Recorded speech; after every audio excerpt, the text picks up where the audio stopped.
There, there's no volume on the phone.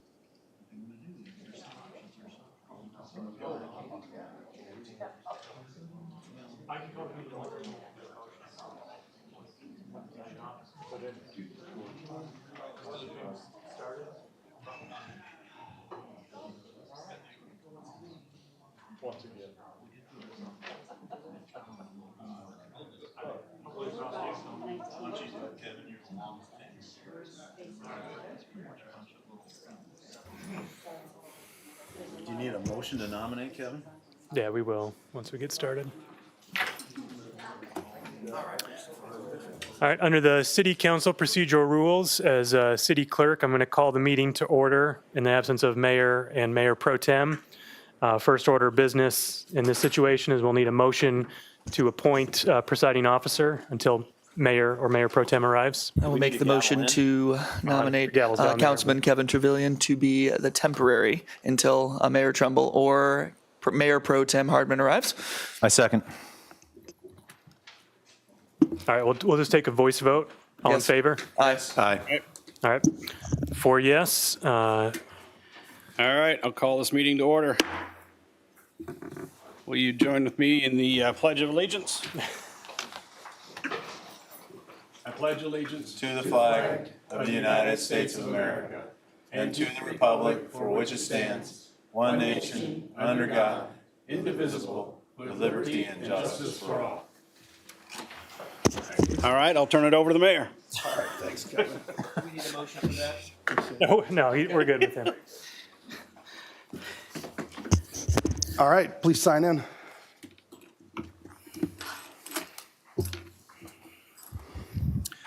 Four members present. Okay, Ryan, have there been any changes to the agenda? There is one change, removal of item 4L, adding West Park Community to the solid waste collection program.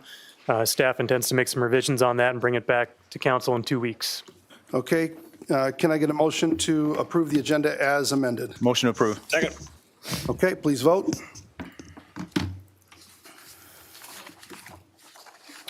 Four yes. Okay, moving on, item 2, Citizens Forum. Anybody that would like to address the council on any item that is not either part of public hearings or new business, please come to the podium right here, give us your name and address, and we ask that you keep it civil and respectful and 5 minutes or under. Okay, Chad. Hey, thanks, Russ. Chad Brubaker, I was candidate for Iowa House 28.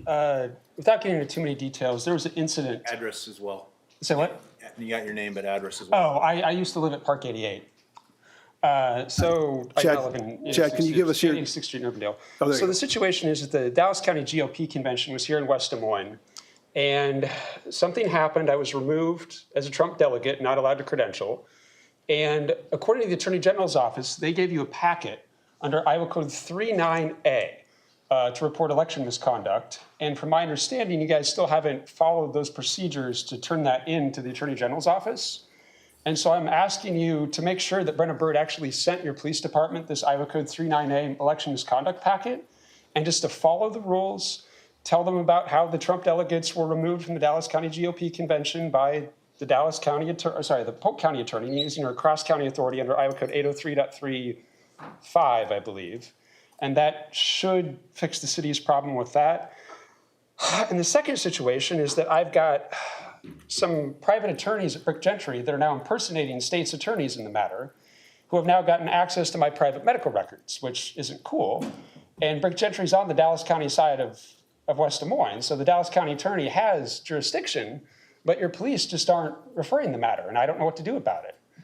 So if you could please look into that too. Officer Chris Vesey owes me 2 apology letters. One for the false criminal complaint he filed about me marching with the IPTV televised State Fair Parade in 2018.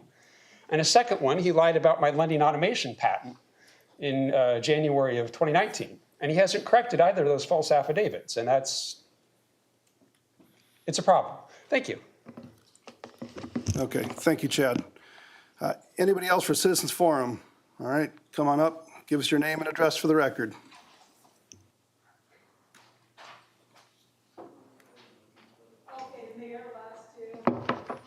John Terry, 3110 Orchard Circle, West Des Moines. And I'd like to talk about this article here that was in the paper. Cats. I would like to comment on the proposed catch, neuter, vaccine release to make them community cats. And residents can feed, shelter, and give medical care to these cats. Interesting view on how the cats will be received by the community. Not sure if there's a difference between feral or non-feral or unclaimed cats in the plan. Cats are all hunters. As I learned from my neighbor's 4 cats that visited in my yard, and I chased away many times with birds in their mouth. My neighbor, who moved, said she couldn't understand how come they kept catching the birds, because she fed them very well. This story brought back memories. My parents lived in rural Colfax on 3 acres of land with a lot of trees around. People in the Colfax area deposited their cats that they got tired of. They made their way up to my parents' acreage. My parents took care of them. They fed them, they neutered them, they gave them medical care, they had a building for them, and then he built another building. I couldn't talk him out of not getting rid of the cats to the Jasper County Humane Society. The number grew to 45 cats. Finally, he said, okay. One time, I was able to get rid of 2 or 3 cats, Jasper County. People come got them. And we all knew what was going to happen to them. Therefore, I was never allowed to help him out on that again. Now, the downside of many, many community cats, which is what you're proposing, after you neuter them and that, make them community cats. Fleas everywhere. In the yard, you'll track them in your house. I flea bombed those buildings many times getting rid of fleas. The next thing is cat poop. They'll do it in your yard, they'll do it in your garden, they'll do it in your mulch. It never ends. Now, think about who is going to go out and talk to the neighbors or talk to the community people when you find the cat is terrorizing their songbirds and their bird feeders. Oh, and cat owners looking to get rid of their cats, whether they be in Altoona, Ankeny, Urbandale, if they want to get rid of their cat, they'll have a place to do it, West Des Moines, because you've said, we'll take care of them, and then we'll turn them loose. That's great. You're going to have more cats than my parents ever thought about having. So, I run them to the store every Saturday to buy cat food and litter. So this really brought back bad memories there. Now, West Des Moines has said, furry friends, we're not using them due to irreconcilable differences. Furry friends said, in here, inadequate funding for services. Oh, and I need to include the animal rights people. And I don't mind cats and I don't mind dogs as long as you keep them at your place. I kept my dog at my place. They don't want you, they like the trap and release plan, but why shouldn't they? They don't have any skin in the program. Maybe the best plan is to let the animal rights people, furry friends, in West Des Moines share the funding and keep the cats out of the community yards. And those people who need the cute furry animal, I guess that's my 5 minutes. No. No? Oh, Somebody clicked in. oh, okay. 30 seconds left. 30 seconds left. The people that want those cute animals, and I like, they're cute. I don't have a cat today because I don't want them to grow up and I have to do something with them. And it's not that I don't like. My daughter has 2 of them. My son has 1 of them. Dogs. I loved my dog dearly. 17 years later, he left. I don't need a dog now. But like I said, this thing brought back bad memories for me with my parents, who are both gone. But I spent a lot of time out there on that acreage messing around with cats that people did not want. Therefore, the price for getting the cats, they should be chipped so you know who the owner was when you get them. All right, thank you, John. Thank you. Appreciate it. Anybody else for Citizens Forum? Okay, Amy, go ahead. Give us your name and address for the record, please.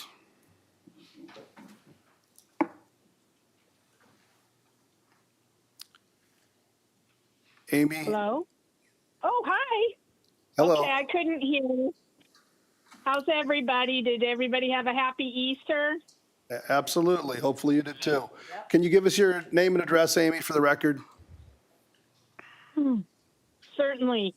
Amy Buer, good citizen, West Des Moines resident for 35 years. Okay, go ahead, Amy. My address is 8415 Mill Civic Parkway in West Des Moines. Is there anyone there representing Westcom Dispatch today? We have several public safety officials in the audience, and we've got the acting chief of Westcom in the audience as well. What's the acting chief's name, please? Amy, I'm not sure that's important. Please state your concerns. It is important. Why wouldn't I be able to know the acting chief's name? Chief Liu is our acting chief at the moment. Okay, so you're in between. All right. And which law enforcement officers are there today, please? Chief Scott is here. Anybody else? Not that I see. All right, thank you. Okay, is Greta Truman there today? She is. Okay, how about Tom Haddon? He's here too. Okay, is Tom Haddon performing 2 different jobs for other cities, or is he just working alone for the city of West Des Moines, or is he working some other job? Amy, I'm not sure where this is going. He's our city manager. He works for the city of West Des Moines. Yeah, but I just want to know if he's moonlighting. He is not. Okay, thank you. That's all I have there. Okay, so I have someone there representing West Des Moines, Westcom Dispatch, sort of. I would like to know if the Westcom Dispatch, please forgive me, folks. I have a disability, all right? So sometimes I can't get things out properly. Not a problem. I would like to know, do you have a jammer capability where communication can be jammed?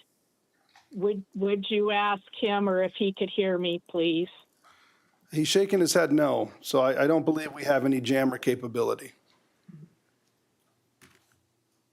You don't believe, or the answer is no?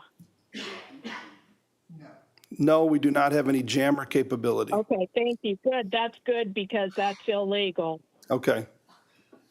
All right. That was a gotcha question there. Pretty sneaky. So, no, I'm not. I was just asking. Okay. Recently, I was trying to transmit my voice like I'm doing right now, and then I was told that I was blocked from being able to transport or transmit my voice to the Westcom dispatch, and then I found out that Greta Truman, city attorney, is the one behind that. And so I just wanted the public to know that Greta Truman did that to me, and I'm a disabled person. Greta, what do you have to say about that? Did you do that or not?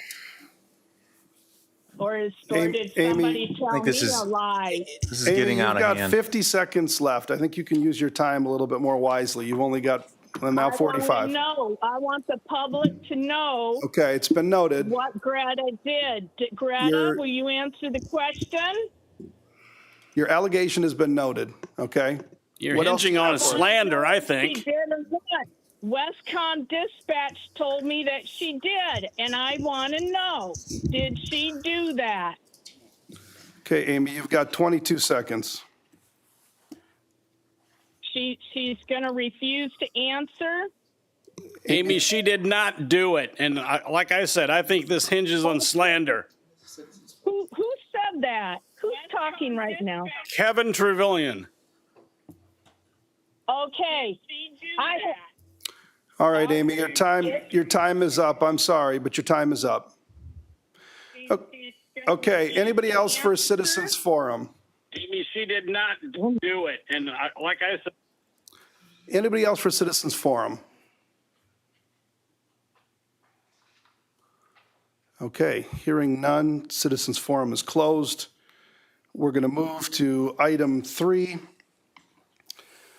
Mayor, council, manager report, other entities update, and we're going to start off with 3A, which is a report from the Greater Des Moines Partnership. So CEO Tauschek, the floor is yours. Thank you. Thanks, Mayor. Stacy. Thanks, members of council and city staff. First, just want to say thank you for your leadership and your service. This can be challenging at times, and we very much appreciate you.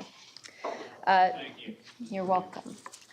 Tonight, I'm Tiffany Tauschek, Partnership President and CEO. I'm joined by my colleague. Hi, Stacy Lovon, Senior Vice President of Economic Development. And we also have some featured VIP guests who I think you are all familiar with. But going down the line, we have Rob Tukalski from Salmons, who also serves on our partnership board.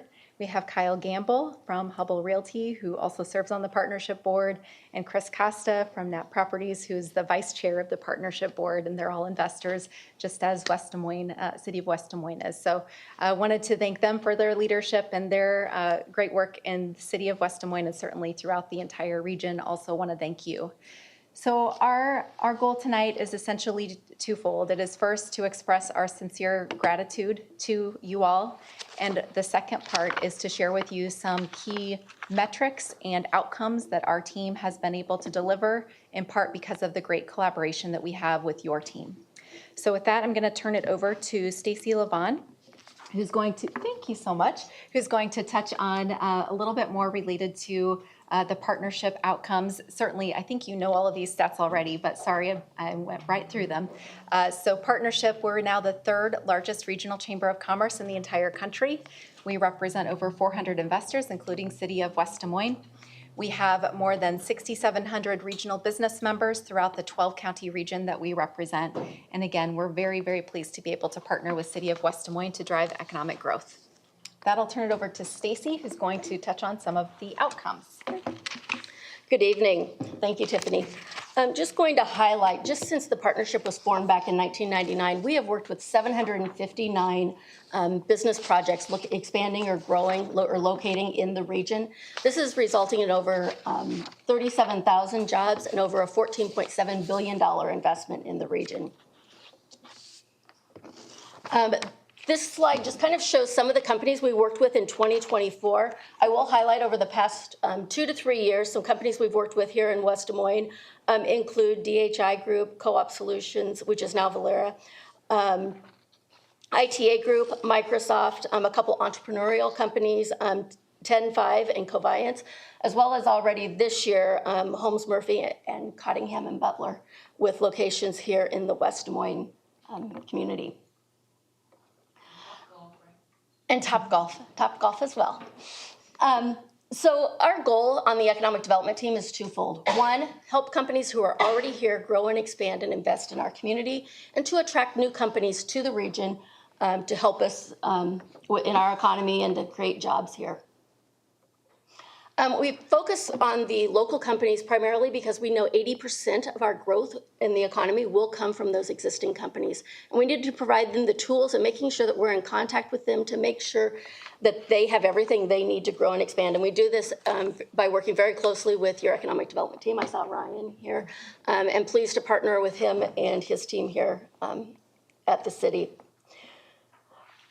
This is a few from we do what we call a BRE survey every year. These are some results that we had from the 2024 survey, where we contacted and worked with 195 businesses across the region to see what they had to say and what they were experiencing within the region. I'll let you look at the details of those on your own time. What's BRE? I'm sorry, business retention and expansion. Sorry, Renee. On the second piece for business recruitment, we are out marketing the region across the nation. Every year, we did 23 business marketing trips this year. Some of those trips are in conjunction with the state of Iowa, and some of them are in conjunction with local communities. I know we've done some site selection events with your city staff. When we are out marketing, we focus on 6 key targeted areas: advanced manufacturing, logistics, insurance and financial services, ag innovation, data centers, and technology. Now, we will work with companies that are not in these 6 targeted industries, but these are the ones that we really focus on and we are trying to get meetings with and meet with on a regular basis. We know that it's important that we are out and spreading the word about what is happening here in Greater Des Moines, because there are more than 10,000 economic development organizations such as ours, the city, other local economic development groups, state groups, that are trying to attract 100 to 200 major projects each year. It's really competitive, and trying to make sure that we stand out amongst all of these others that are marketing.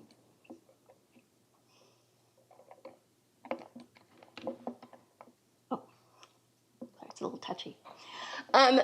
Last year, 87% of the leads that we developed were locally sourced, meaning that we identified the leads ourselves. 13% of our leads came from the state of Iowa. And that's a pretty consistent trend that we have seen over the past 10 years, with 83% of the leads coming locally and 17% from the state of Iowa.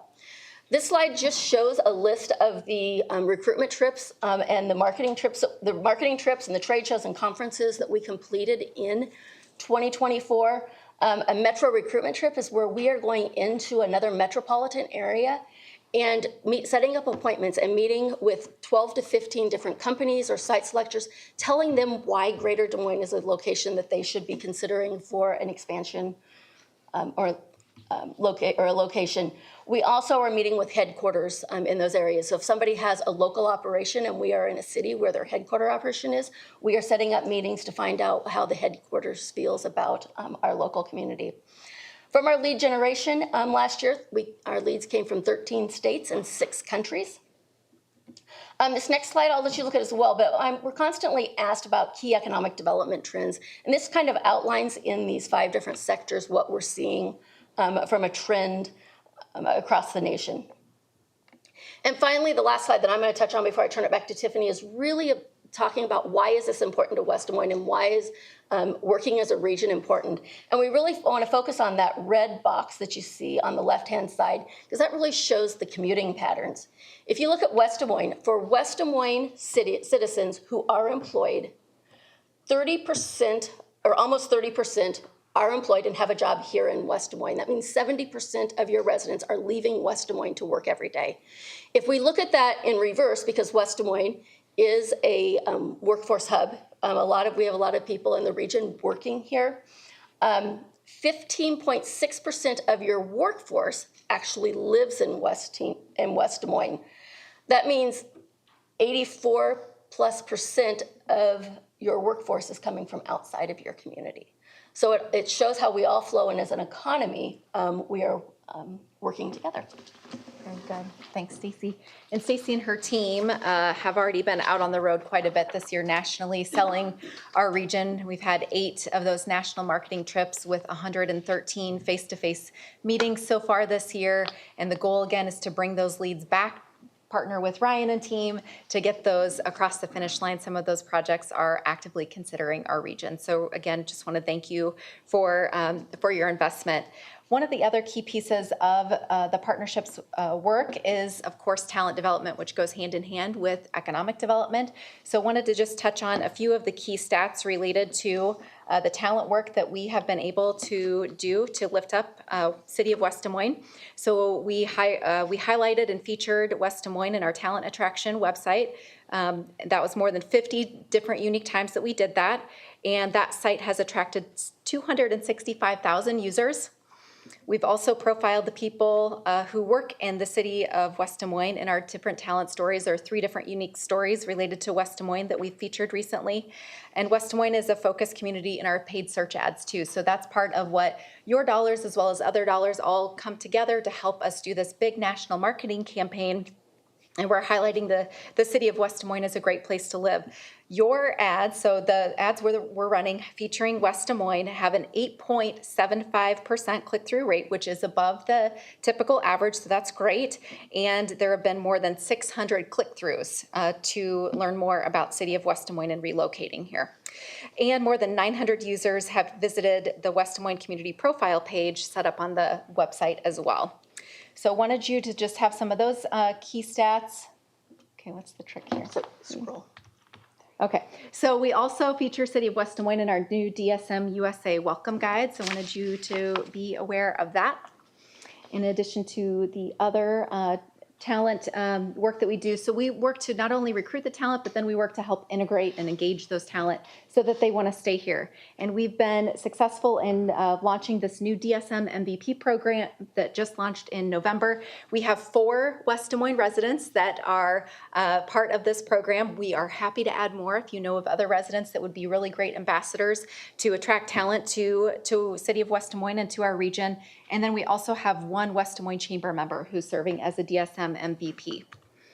Additionally, as you know, DMDC is an ongoing trip every year. We charter a flight. Mayor, thank you for your past attendance. Renee, Councilman Hardman, thank you so much for your past attendance. Ryan Moffett has also attended, and I'm sure there have been others along the way. We've really appreciated your ongoing attendance. McKinney, thank you so much. I think we've all gone. Thank you so much. Very much appreciate your engagement. I think we've all gone. It's a great trip and great way to connect with people, oddly, in DC that you otherwise don't get to Right. sit down with here. So, Yes. and it's always nice to engage our congressional delegation as well. So it's that you put on a very good trip out there to be able to lobby and try to, bring some things back home for Iowans. So thank you for that. Thank you, Mayor. Thank you. Thank you.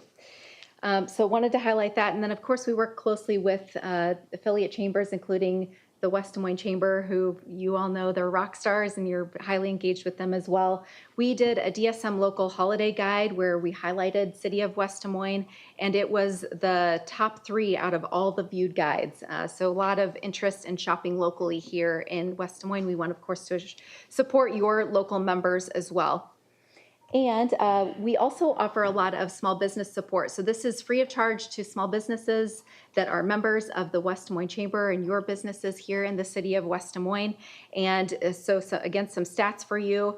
The Scale DSM Business Incubator Program, last year we had 3 participants from City of West Des Moines, so 5 Monkeys Inc., El Falcon, and Smiles Labs VIP. And then we also had the Spark DSM Incubator. We had 3 this year already that are from City of West Des Moines that have been registered for that. Carly's Collection, Exhale by Amanda, and Chit Chat and Chai. So, and then Coviance is the one that Stacy had already mentioned. So that's an example of if you know of a member of a business in your community that we can get engaged and help offer that small business support and counseling, that is something that we offer free of charge. That is covered by other member and investor fees.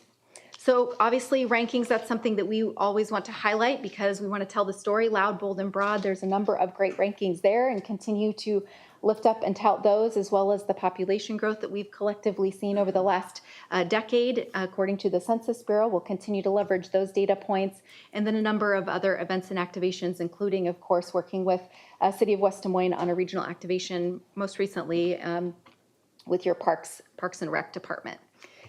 And then beyond that, just again underscoring the importance of telling the story and celebrating all of the great things that are happening throughout the region and throughout the City of West Des Moines.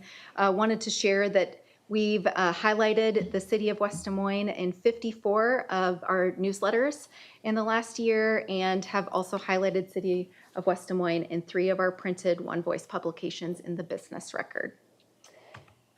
And then certainly you all are very familiar with the power of not only the great work that you're doing in the City of West Des Moines, but the impact and the momentum that it help creates for the entire region. Mayor has been very active and involved in Capitol Crossroads. Thank you, Mayor, for that. Thank you also for your continued leadership and support with DART, which I know is coming up next. But these are examples of those really impactful initiatives, projects, programs that really do drive that continued regional collaboration. So want to thank you for that. And finally, just wanted to lift up and share with you some examples of different resources that you receive access to, in addition to the work that Stacy mentioned and the talent work to help with that collaboration between City of West Des Moines, the Economic Development Team, and of course the Greater Des Moines Partnership overall. With that, happy to answer any questions. Awesome. Any questions at all for Tiffany or Stacy? I have one quick question, Tiffany. Thank you for coming, you guys. Councilman Hudson and I are on the Finance Committee here in West Des Moines, and I'm sure you're aware of some of the tightening finances around the region, some of it coming from the legislature, but some of it economically related with, prices of things and whatever. How does the tightening budgets all over inform the strategies of the partnership going forward? Mm-hmm. Well, we just did an economic outlook pulse survey in the last couple weeks. We had intended on Friday to do a session to download and share some of that information, as well as some key takeaways from 3 different economists that we're working with. We needed to delay and postpone that session, and we will do that very soon. But that information and your continued engagement is what's helping drive our decisions moving forward. So for 2026, for example, we'll be going out and doing not only the pulse surveys, but we'll be doing more intensive investor surveys and meetings to better understand what's on your minds, what are your plans moving forward. All of that helps inform our annual strategies for the year moving forward. So that will all be compiled along with affiliates. So our chambers will be weighing in on that, our members, our investors, of course, our board as well. So it is very much an inclusive process to help us better understand where everybody's at in terms of the region, what the needs are, what the opportunities are moving forward, and we build that into our plan for the next year. So that will start in probably late June, early July. And I think internally, as far as our budget goes, like the last budget year, I think, didn't we cut back a couple $100,000 out of the budget, I thought, as well? Yes, thanks, Mayor. At the Greater Des Moines Partnership, we did pull back and make some pretty significant pullbacks in the budget. And we just, of course, continue to pay very close attention to what's happening in the economy, what's happening for our partners, for City of West Des Moines and all of those partners. We have 34 economic development partners throughout the region in the 12 counties, and that's also the 400 investors. So it's a blend of public, private, nonprofit dollars that all come together to make the partnership able to do what we do and operate. I think it's something that's going to take active management, right, going forward. Absolutely, yes. We do Sometimes hard choices, probably. Yeah, sure. And that's something that our Finance Committee is highly engaged in at the partnership. And then Mayor Trimble is on our partnership board, and Executive Committee has had a close eye into that and has been a really wonderful partner in a number of small roundtables that we've had to dig into that further. And I imagine that those conversations will continue, but you're welcome to reach out anytime we can be helpful or provide additional data points. Councilwoman Hardman. Okay, thank you, Mayor. First of all, just a couple of comments, and I want to first of all thank you for your leadership, Tiffany. I know that this is a big role and lots to do and lots of moving parts, so I just want to say thank you for your leadership. And then second, I've got a couple of things. The second thing is it's hard for me to even look at the Des Moines Partnership without just acknowledging a sense of loss that I know your organization is experiencing. And I just want to say I'm really sorry for the loss of Mr. Jay Byers. Considered him a friend, a mentor in some ways, and just still in shock with the loss. And I know your organization is grieving that. Here's a man that, led this organization prior to you and, turned the torch over to you, and you ran with it and is running with it. So I just personally need to say to this group and to others that we've lost a community leader, a community giant, one that led this organization. And so my heart is saddened about his death. And the family at the Des Moines Partnership that obviously is going through a sense of shock as well. I want to also lift up a project that I saw you at Tiffany that was important and meaningful to me. It was a summer event, and you were presiding over the naturalization of folks becoming U.S. citizens. And I want you to lift that up as much as you can, because that is important. I know we're in different times and people have different feelings about newcomers, but they make the world a better place. And I saw you on the stage welcoming these newcomers. They became U.S. citizens that day. And here's the Des Moines Partnership, a part of supporting that. So that was meaningful for me, as much as you can lift that up, because that's a part of the fabric of who we are. And I just want to say thank you. It was a proud moment to see the partnership take such a impactful, engaged in such an impactful way, to watch. I think it was close to 65 or 70 or so folks that took that oath and became a U.S. citizens as newcomers to this state.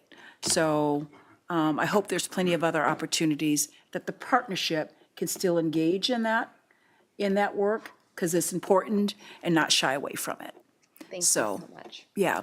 Very much appreciate that. We actually just sent out a notification looking to recruit groups that could help with a resource fair. So we intend to move forward. We'd Consider love to me have in. help on that naturalization ceremony again. Yeah, call me in. So absolutely. Okay, I'll call you. Thank you very Okay, much. so anyway, but thank you for your work and all that you do. It's important, and we're all better together. Thank you. Appreciate you. Any other questions or comments? Councilman McKinney? Thank you. Yep. Thank you, Mayor. Tiffany, Stacy, thank you for being here. First, I'll echo the comments of Councilwoman Hardman. I'm sorry for your loss and our community's loss with Jay's passing. We've all spent a lot of time with him, and he will be sorely missed. So, I want to thank you for bringing members of your board here, bringing Rob and Kyle and Chris here. It's great to have the business community show up. Tonight, we are going to be taking an action that, it's important because it's our budget. It's where we're going for the next year. And at least I'm excited about taking a step to lower our rate going forward. But with that in mind, I also appreciate the partnership's role in trying to understand what is happening at the state level and how that impacts all of the things at the local level. And I know I've seen you in particular, Tiffany, at the MAC meetings and your engagement there. And wearing my City of West Des Moines hat, I appreciate the way you have shown up there over the last several months, taking into consideration the impact of some of the things at the state level and what that may mean for business partners, but also communities and others. And so I appreciate that. One of the things I wanted to ask, because there is a large conversation happening across the country about reshoring and bringing manufacturing back to America. And I'm curious, I'm pretty excited about what prospects what that may mean, so to speak, for the state of Iowa. And in particular, is there an opportunity for the Metro and specifically West Des Moines? So I guess I'm just curious what you are seeing. I hear about this, I read different sources, but are we seeing activity, and are there things that our community in particular can be doing? And I just kind of one wrinkle there is I keep hearing, although I'd like to get a better understanding of the lack or the inability to generate enough energy to meet future demand, not just with data centers, but also with advanced manufacturing 4.0, and if you're hearing the same thing. So just curious what's out there. Sure. So we have seen definitely an uptick with the reshoring piece. I would say in the month of February alone, we had 8 international prospect visits. So companies actually in here on the ground looking at locations. A lot of those were coming out of Canada. So if you think about what was happening about that time, it makes sense. And so we are continuing those conversations. They kind of slowed down a little bit. It's kind of one of those that you go fast and then you go slow and then you go fast again. So there is an interest and there is opportunities there that we are trying to explore. And when we are out marketing, we are out focusing on those areas as well as with our digital marketing. We're tying that in as well and trying to target using data. Where should we be talking to companies? As to what you can do, you guys have sites that are available. It is important just that you have the sites with the infrastructure in place. So it's finding the right match for the right manufacturer who wants to be in a place where you want them to be as well. So it depends on this type of manufacturing, the lighter manufacturing versus heavy, whatever. So finding those right locations, as well as you mentioned the electric piece. So the issue is not that we are short on electricity. The issue is that there is such a high demand and so many developers out there asking for very, very large amounts of electricity all at the same time. So if everyone was to hit at the same time, there's a generation capacity. So that is why we are working with, I shouldn't say working with, Mid-American Energy is working on a plan and doing studies and figuring out where they need to go with their generation capacity and where do they need to go with their distribution. They are working with those companies, trying to get their needs identified. How much electricity do they need and how soon do they really need it? Everybody says they need it day one, they don't. So working through those processes, and that just takes a little time. So it has slowed processes down. So, and it is not just the data centers that are having those conversations, it is manufacturer, but the issue comes more with those larger users, those ones that are saying we need 150 plus megawatts. So it's just a matter of getting those conversations started early and as soon as we know about them. And is the issue we don't have the carrying capacity within the city or the metro? It's not a generational problem because we export like 60% of the electricity in this state, right? From what we understand, it is both, because they are asking, I mean, you have companies coming in and saying, we need 500 megawatts of electricity, and that is a huge amount. So it's the generation on top of, for those very large amounts, on top of then the distribution. You're right, then you have to have the distribution when you get over a certain load. Now I'm getting into some territory Mid-America may not like me talking about, but you have to have more, you have to have the transmission lines. And so you have to have more service lines to support the backup. Well, I appreciate that. I'm glad to hear there has been activity, and I'm hopeful that that continues. I'm excited about maybe where it's going and how we can play a role there. We just had I'll call it a visioning session as part of I don't know, our 2040, I don't know exactly, 2040 plan. And this topic of energy came up. And I think that there's a lot of interest in this community, or at least myself, finding ways to be creative to address those needs so that we can be on the forefront of some of this reshoring activity. So thank you for being here. Thanks, sure. Any other questions or comments? Okay, Councilman Hudson. I'll keep it brief. I just want to say thank you. I think the work that you're doing in the Metro is important, and I appreciate the statistic you showed about West Des Moines. That means there's a lot of folks who come to work in West Des Moines, and that just means that when we lift up the entire region, we lift up certainly our city, but we lift up all these other cities too. So the work that you're doing is great.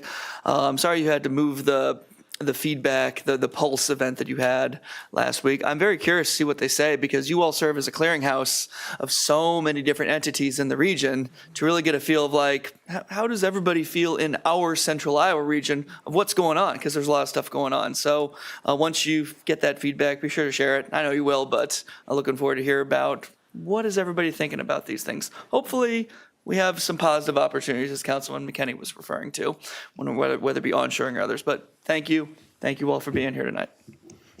Thank you. Yeah, I just want to thank you guys as well for all that you're doing. You know, Tiffany, I know you had a listening session and you went all around the entire region and listened for feedback and input from people.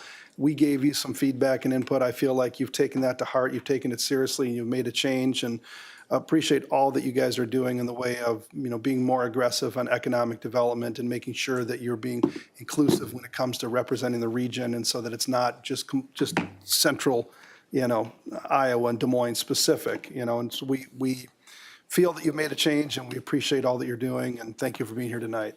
So, Thank you, Mayor, and it's a two-way street, and thank you for being willing to engage in these conversations and share that feedback, and please know we want to continue to hear feedback because we're all about continuous improvement, and of course, our relationship with you is very, very important. yeah. Thank you. And the last thing I would say is, you know, people have echoed comments about Jay Byers. I mean, that was shocking to hear of his passing, and I think we're all still taken back by it. You know, he was one of the nicest, kindest, most caring, and optimistic individuals I think I've ever met. Somebody said he had an uncanny ability to be able to get out there and make everybody believe that he and them were best friends. And I think he did that because he was so genuine and he cared so much about not only the community, but everybody that he engaged with. And, you know, I remember a lot of different partnership trips with Jay, and he's going to be really, really sorely missed. I know, I think he's got Celebration of Life coming up this Friday at, is it 10 a.m., 10:30? 10:30 at Hoyt Sherman Park.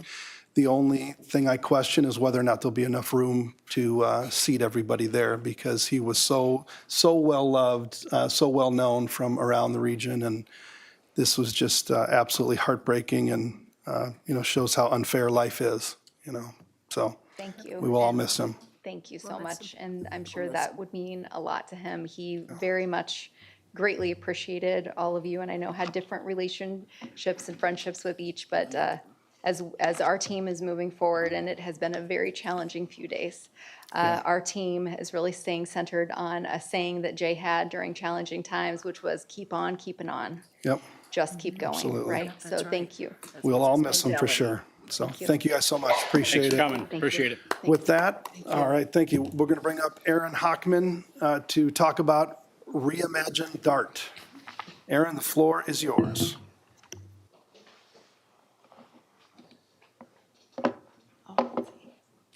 And please, if you guys have other business to attend to, don't feel like you need to stay for all of this. We understand that you got a lot of stuff going on.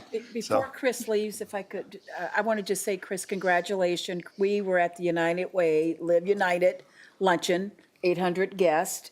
And Chris Costa, one of our own, was awarded the United Way Leadership Award for all of the work that he does, what his company does, what he inspires others to do. So Chris, I didn't get a chance to see you because you had a long line of people congratulating you, but I was happy to be there. Congratulations. You deserve it. Congrats, Chris. Way to go. Yes, I could tell you a surprise. Well, congratulations. Take care. Thanks for being here. All right, Aaron, take it away. Good evening, Mayor Trimble and City Council. As the Mayor said, I'm Erin Hockman, Chief Strategy Officer at DART, and I have the pleasure of leading our Reimagine DART initiative. DART CEO Amanda Wonke is sorry she couldn't be here this evening. She is presenting at another City Council meeting, so I am filling in for her. And before I talk about Reimagine DART, I do just want to take a moment to recognize Mayor Trimble and City Manager Tom Haddon as the city's commissioner and alternate on the DART Board of Commissioners. I know how busy you all are, and I know that we have asked a lot of your time in recent months as we've navigated a lot of conversations on DART and worked through Reimagine DART. So can't thank you enough for all the time you have invested in those conversations. Before I get into where we are at with Reimagine DART, I did want to provide just a quick update on DART ridership in West Des Moines, as well as the city's investment. Not only is West Des Moines' ridership on both fixed route and paratransit the highest of any community after the city of Des Moines, it is one of the only communities where both fixed route and paratransit ridership has surpassed pre-pandemic ridership levels. So about 14% of the boardings in West Des Moines are on our paratransit service, which is a door-to-door service for individuals who are not able to use our fixed route service. And then the remaining 86% of trips were on the fixed route service. Also, because West Des Moines receives the most service after the city of Des Moines, the city's contribution is increasing as we're implementing a new funding formula that is intended to better align the level of service with the costs that each community contributes. So you can see that the West Des Moines levy rate has gone up from 81 cents, I think that's FY21, I can't quite see on the screen here, to almost 92 cents this fiscal year. And a homeowner of a $200,000 home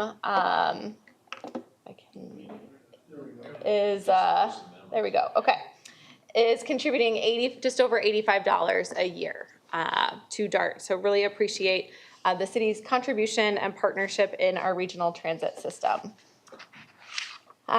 So why are we reimagining DART? DART was formed in 2006, as I'm sure many of you all know, and a lot has changed over the last almost 20 years. When and where people are traveling has changed. And we also know that costs to provide service are rising for the city, for us, while there's been new pressures placed on property taxes. And so now is really a good time to take a step back and really relook at the entire system. We are going to be focusing tonight, my presentation, mostly on a conversation related to what are our goals for our bus network. But before I get into that, I did just want to touch on Reimagine DART is really going to be looking at a lot of different initiatives, but we have to start with the core of our service, which is our bus network. Once we decide what services we'll be providing, we will be doing a cost-benefit analysis to look at how those services are delivered, what makes sense for DART to deliver, what makes sense for a private contractor to deliver. We do currently contract with Taxi and another company called USER, which is sort of like an Uber-like service that helps supplement our paratransit service. We also have a partnership in Urbandale for a first mile, last mile service where we work with Uber. So we'll be continuing to evaluate what makes sense in terms of how the service is delivered. We'll be looking at what needs to change with regard to our fleet. We'll be doing a fare policy and fare collection system study. We are looking at exploring how we can use vans from our van pool program to provide workforce shuttles in areas where our bus network does not meet certain needs. And then once we have a new bus network, we may need to look at changing our paratransit service area. And then we will also have to revisit the service tiers in our property tax formula because all of that is based on our current network. So just wanted to make you aware that while tonight we're focusing on the bus network, we will be looking at a number of other things once those decisions are made. As we redesign a bus network, we also have an opportunity for all of our member communities to really reconsider or really think about how much service can the region afford and can each community afford. So we've been having conversations about different budget scenarios for the last several months with the DART Commission.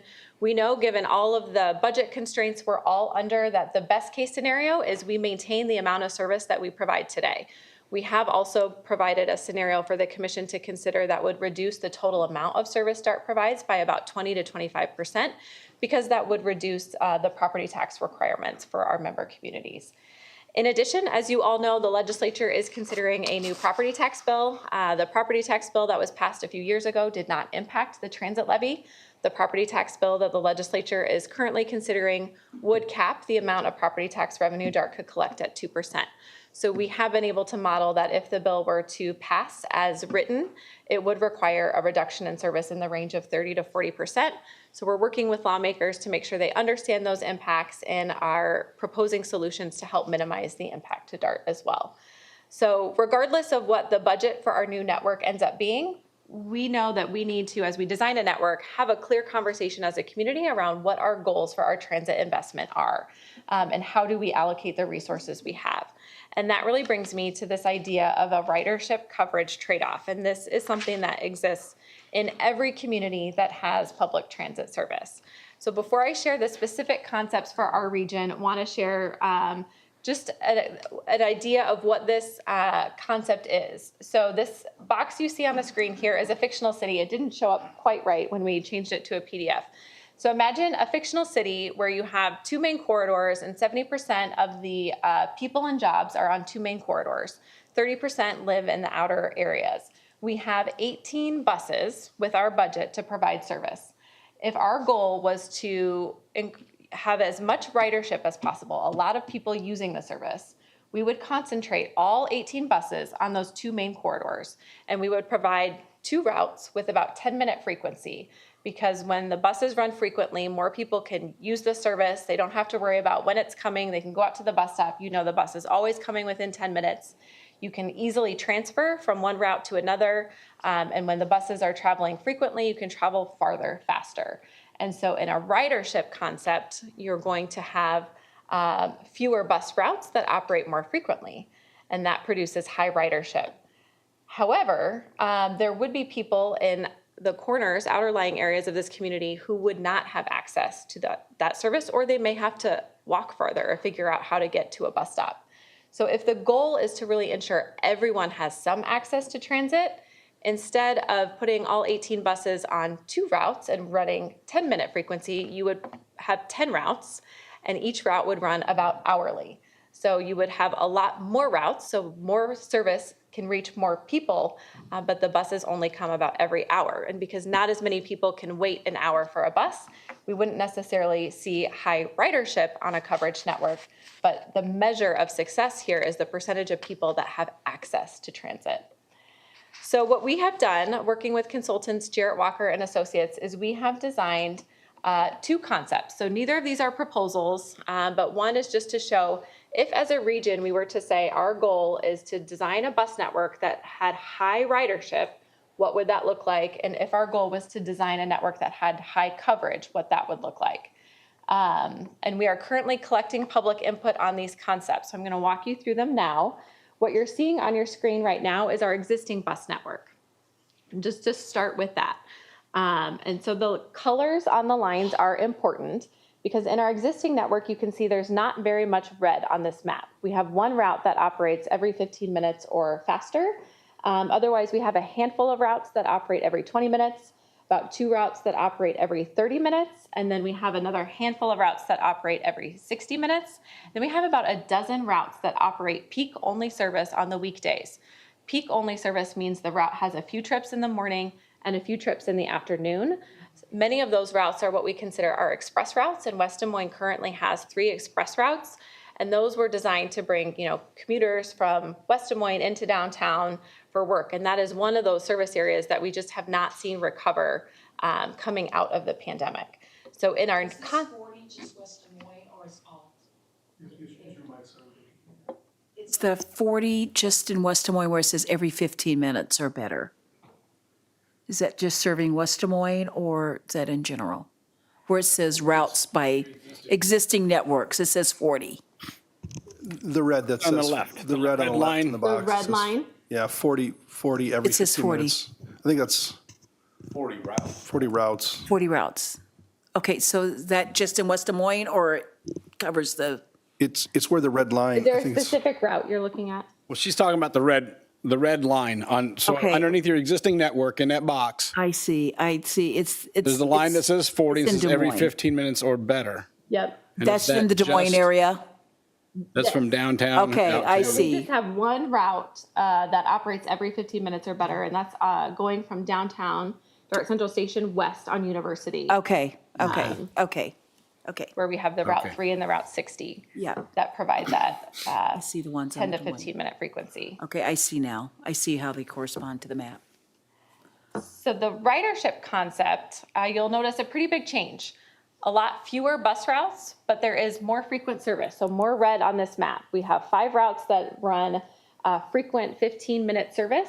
One of those routes is, again, the Route 3 that provides 15-minute service from downtown all the way out to Valley West Mall. And then that turns into 30-minute service and continues on and comes around to that Jordan Creek Town Center. There are another handful of routes that operate every 30 minutes, and then a few routes that operate hourly. So fewer routes in this concept, but more frequent service. So both of the concepts have about the same amount of service. They do have the same amount of service overall, but they have about the same amount of service in each community. So what you're seeing is just the difference in the amount of service that goes on one route to provide that more frequent service. In the coverage concept, you can see there are more routes, but there are less red lines on the map. So only 2 segments that have that 15-minute frequent service, a handful of routes that have 30-minute service, and then there are several more hourly routes in this concept. So the Route 3 would operate starts about 15 minutes and then changes to 30 minutes, and then that route turns into an hourly route that does sort of a loop around West Des Moines. And then there also is the Route 9 that would travel from downtown along Ingersoll over to Deer Ridge in this concept. What is also different about the coverage concept is you can see we have several microtransit zones in our suburban communities. If you are familiar with our DART on-demand Ankeny service, the microtransit zone would function very similar, but with a few changes. So fixed route is intended to really have a bus that travels on a main corridor. You have bus stops, people walk out to the bus stop, and it can travel farther, faster. Our DART on-demand Ankeny service is an on-demand door-to-door service. So within the zone where that service is available, someone can book a trip, the bus could pick you up at your house, in your driveway, and then drive you to your destination if it's within that zone. The difference between fixed route and on-demand is that with fixed route, we can carry, or our fixed routes today carry between 10 and 35 passengers per hour. Because on-demand is really operating as more of a taxi service, the most trips an on-demand or microtransit service can provide is about 4 trips per hour. And that's why microtransit service is in a coverage concept and not a ridership concept. Because within one vehicle, you can only do about 4 to 5 trips per hour. Our DART on-demand Ankeny service today does 3.7 trips per hour. However, in the concepts for the coverage concept that I just shared, what we are proposing for microtransit is just a little bit different from what we are currently doing in Ankeny. The Ankeny service is completely door-to-door. What we're proposing is that our microtransit service and the coverage concept would use something called virtual bus stops. So if you live in a cul-de-sac in the middle of a neighborhood that's not quite on a main road, you might have to walk up to a quarter mile to meet the bus where it would pick you up. And that allows the bus to do maybe 1 extra trip an hour than what we're currently doing in Ankeny. So I have a variety of data to share with you. I looked at 2 very different concepts, and there's really 2 ways to measure both of these concepts. One is access. And access is measured by how far someone can travel on the network within 45 minutes. And that travel time includes your walk to the bus stop, your wait for the bus, and then your bus ride. So when we compare access, we use the example of Valley Junction. We've run a few others, but for the sake of time, I didn't include them all. So if I am in Valley Junction, with the existing network, this gray bubble is showing you where you can get on our current network within 45 minutes. And then we show in green where you can get from Valley Junction in the ridership concept within 45 minutes. When we overlay those, you can see the difference. So in Valley Junction, if I'm in Valley Junction, I can now access 42,000 more jobs, and 33,000 more residents can use DART's network to get to Valley Junction. We did the same analysis for the coverage concept. So this map is showing in green where someone can get to from Valley Junction within 45 minutes in the coverage concept. There is an increase compared to the current network. It's just not quite as significant as the ridership network. So I have access to 3,000 more jobs and 6,000 more residents can reach Valley Junction in that coverage concept. We were able to, or I should say our consultants were able to do that same access analysis throughout the entire network. So when you average that out across the entire region, in the ridership concept, the average resident can reach 23% more jobs. In West Des Moines, the average resident can reach 66% more jobs. In the coverage concept, throughout the region, the average resident can reach 9% fewer jobs, and in West Des Moines, the average resident can reach 6% more jobs. That is one way to measure the impact of the concepts. That's access. Another way to measure them is just the percentage of people that have access to transit. And so that is what this slide is showing. Our existing network, 2% of West Des Moines residents have access to 30-minute service, 40% have access to any service. So when you invest in more frequent service on those key corridors and the ridership concept, you see a 19% increase in the percentage of residents that have access to frequent 30-minute service. But in turn, you see a 19% decrease in the percentage of West Des Moines residents that have access to any service. In contrast, in the coverage concept, we see an increase of 26% of residents that have access to any service. And that's why we call this the ridership coverage trade-off. Both goals are important. It really is a question of what our values are as a community and as a region, so that we can prioritize our resources accordingly.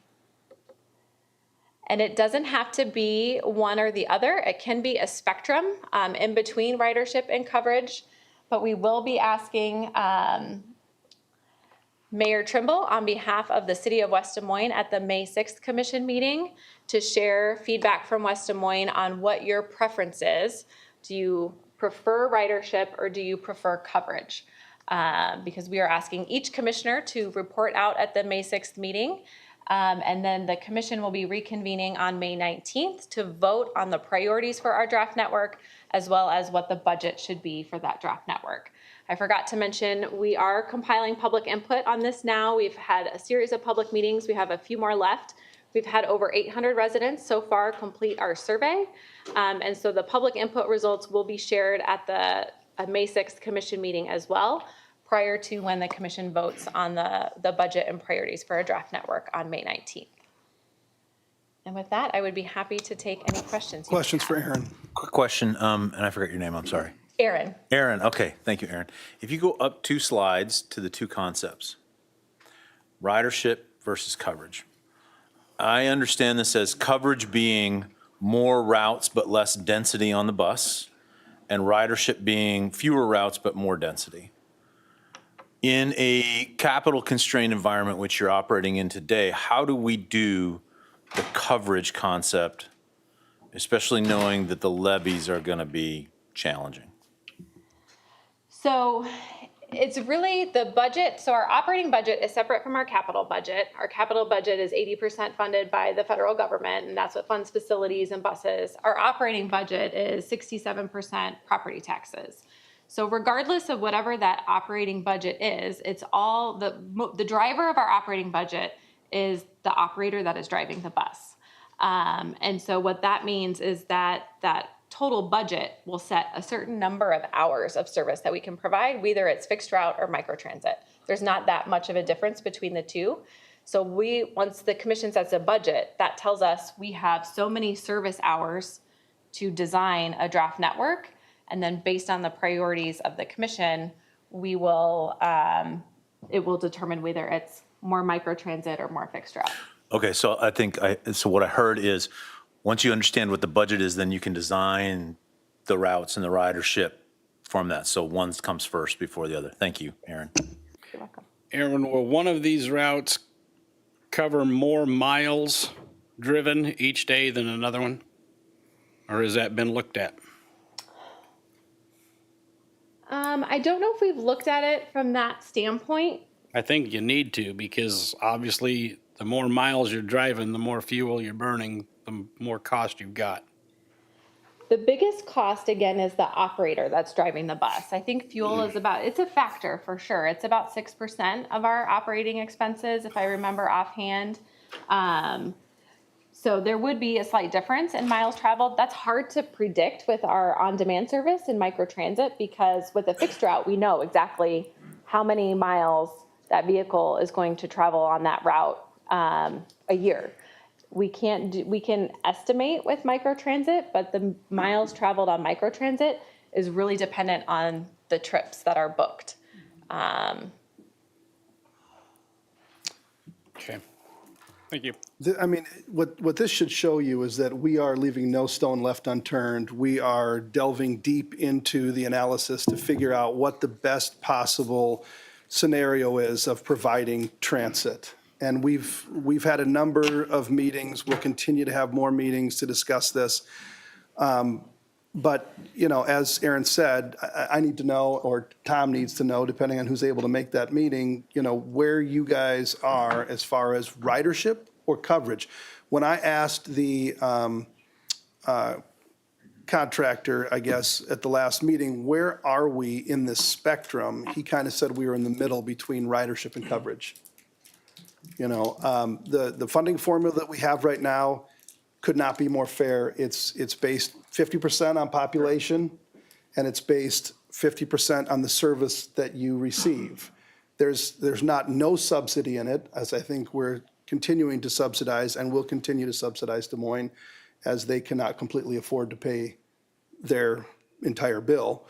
And there's going to be an issue with that too. I mean, if we take ridership over, you know, higher ridership over coverage, you know, the funding formula is going to have to be adjusted based on that as well. And it's going to depend on how much money we have to be able to pay for the service.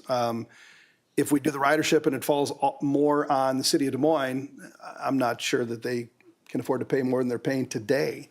But personally, I think that if we're sitting here in the middle between ridership and coverage, I think we probably need to be more towards ridership, greatest good for the greatest number of people. That said, if we make that choice, you are going to hear from people that inevitably are going to lose service. Not only will they lose service, but we'll be paying for service in other communities that we don't get. Correct. And I mean, I've probably ridden DART more than anybody in this room. I'd be willing to make that bet. And I always feel like there's not enough density today as it is.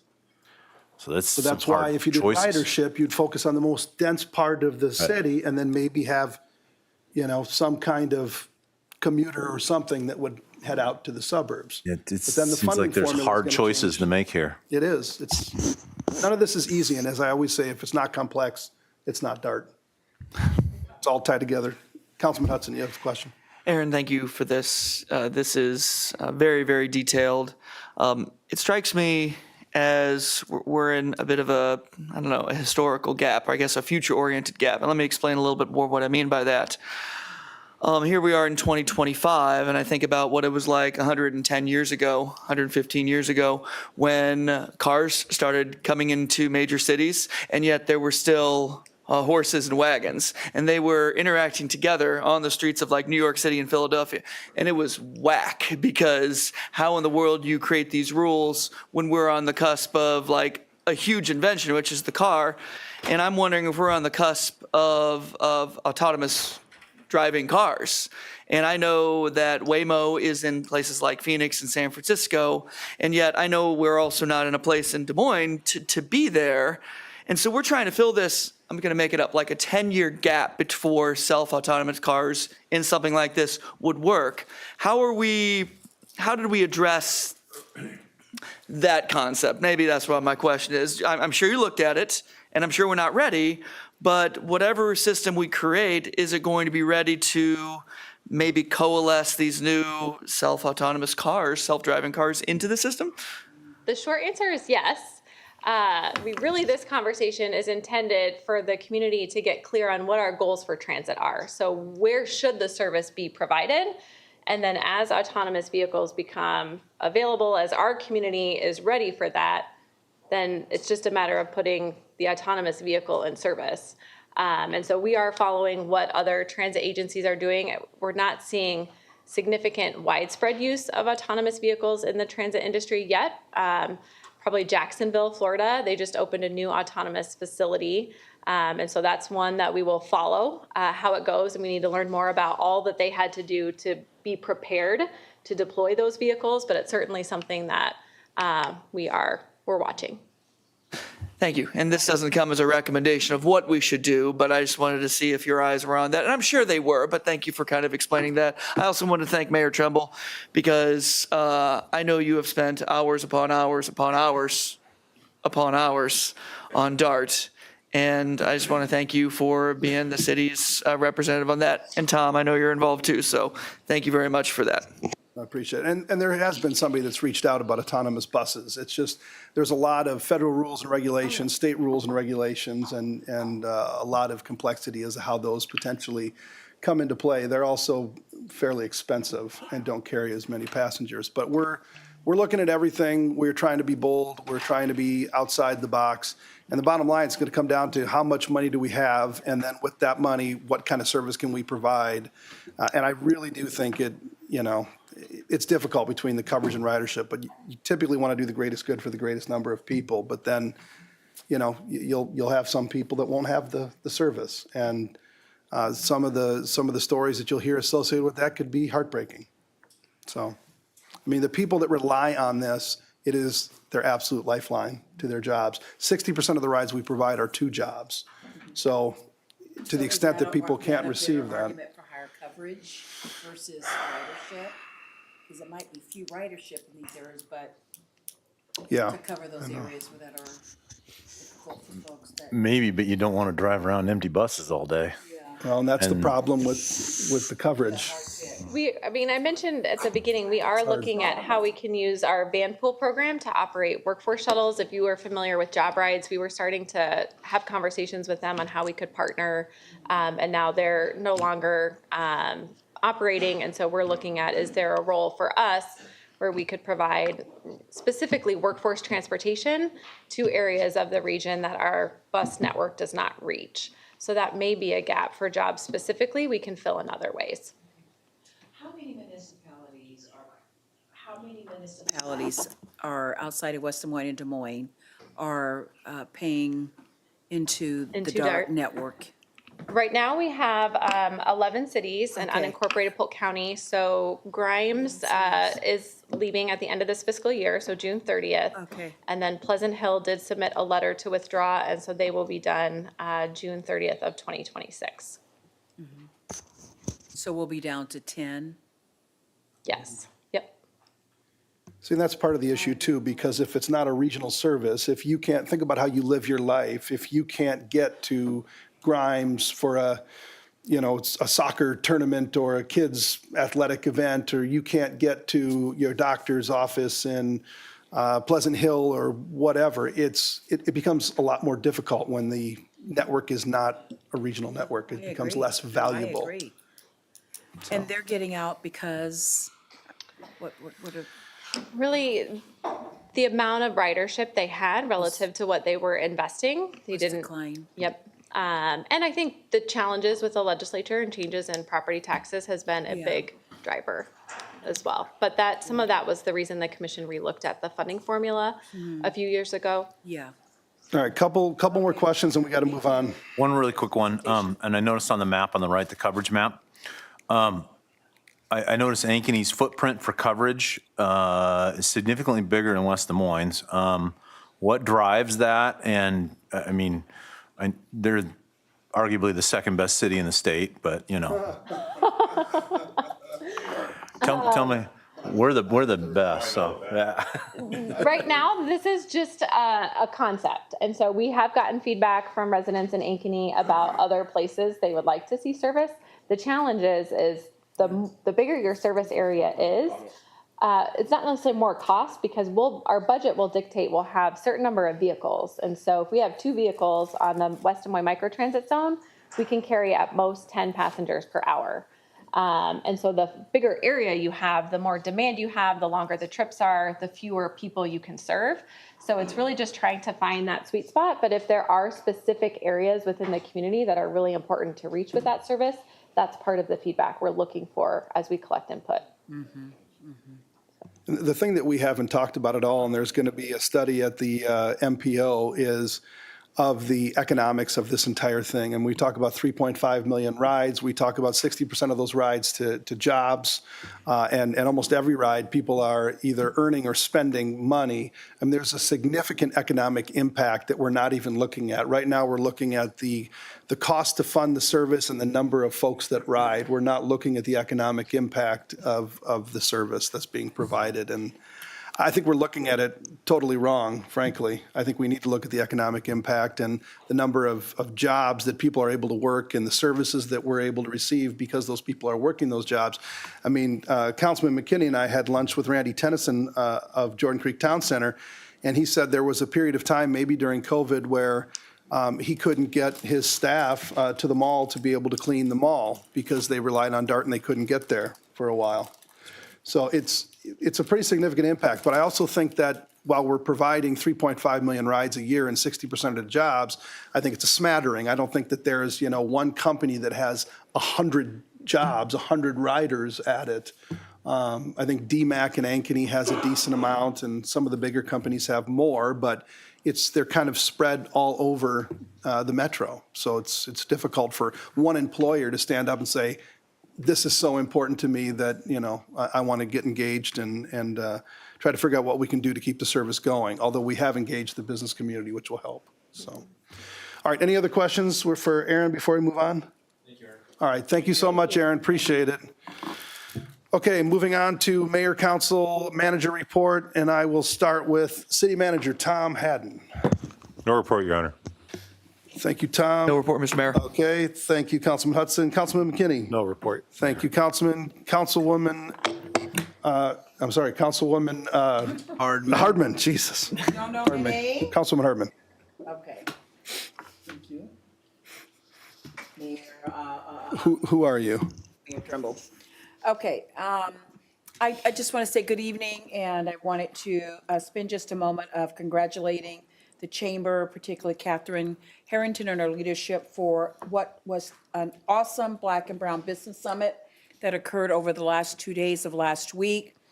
There were 500 people at this event, many speakers, many panels, lots of connections, lots of people connecting with others as they're promoting their small business. They had a pitch competition at 6 or 7 winners. So it's a lot pulling that together. It's a lot of work, and Catherine and her team did it flawlessly.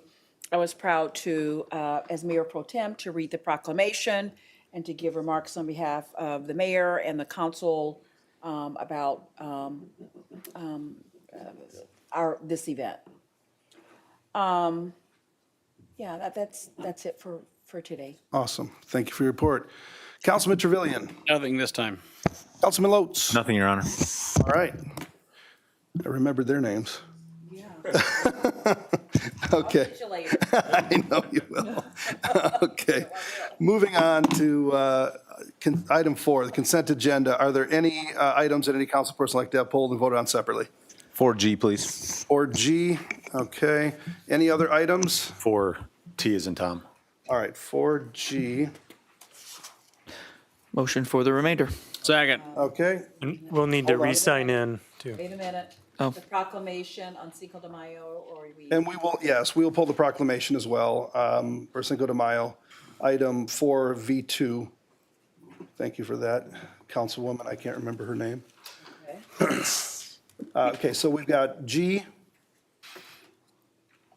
Yes. and T and V2, right? All right. Motion for the remainder. We need to sign in again? Yes, we will need Okay. to. Okay. All right, please sign in.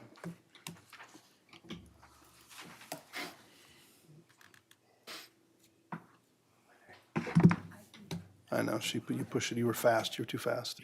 for it. 5 yes, or 5 members present, sorry. Okay, with that, I would take a motion to move the remainder. So moved. Second. Okay, it's been moved and seconded, please vote. 5 yes.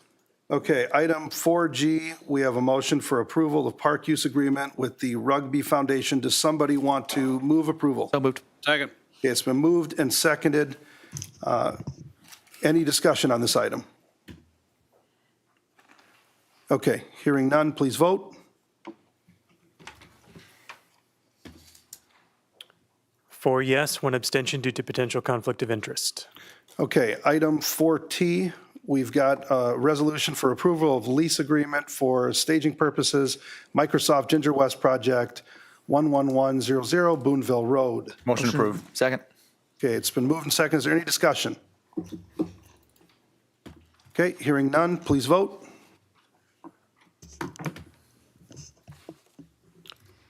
4 yes, 1 abstention due to potential conflict of interest. Okay, now item 4V2, Cinco de Mayo proclamation. Can I get a motion to approve? Motion to approve. Second. Okay, it's been moved and seconded, and I will read. Whereas the city of West Des Moines recognizes May 5th, or Cinco de Mayo, as a date of great significance to many Mexican Americans here in West Des Moines. And whereas Cinco de Mayo is a celebration of Mexican heritage and culture, commemorating the Mexican victory over the French by rounding up 2,000 troops of indigenous and mixed ancestry to win the Battle of Puebla on May 5th, 1862. Whereas Cinco de Mayo is an opportunity for people of all backgrounds to come together, learn from one another, and honor the rich history and valuable contributions of Mexican Americans in our community. Whereas throughout the West Des Moines history, Mexican Americans have played a critical role in the development of Historic Valley Junction. Serving as rail and cement workers, they helped build the railroad and make the cement that would be used to pave roads and sidewalks, ultimately furthering the vision of Historic Valley Junction. Whereas now it is the 19th year, the annual Cinco de Mayo celebration will be hosted on Saturday, May 3rd, from 12 noon to 10 p.m. in Valley Junction, as is expected to draw more than 8,000 attendees. And now, therefore, I, Russ Trimble, Mayor of the City of West Des Moines, Iowa, do hereby proclaim May 5th, 2025 as Cinco de Mayo, and I call upon the residents of West Des Moines to come together and celebrate the history and contributions of Mexican Americans in our community. Signed this 21st day of April 2025. Is there any discussion? Okay, hearing none, please vote. 5 yes. Okay, and is there somebody here for this proclamation that would like to come down? Nope, okay. So I will hopefully be there on May 3rd, El Tres de Mayo, to celebrate Cinco de Mayo, and I think Councilman Trevilian I may be will there. be, yes. Okay, as well. It's a great time to come out and celebrate and try different foods and drinks and mix and mingle with people, so I hope to see everybody at this celebration. Okay, moving on to item 5, old business. We don't have any old business at the moment. Moving on to item 6, public hearings. Item 6A. This is the time and the place for a public hearing to consider 801 Ashworth Road, amend the zoning map to establish residential single-family RS7 zoning initiated by the City of West Des Moines. Ryan, would you please read the date the notice is published? April 1st, 2025 in the Des Moines Register. And have we received any written comments to this hearing?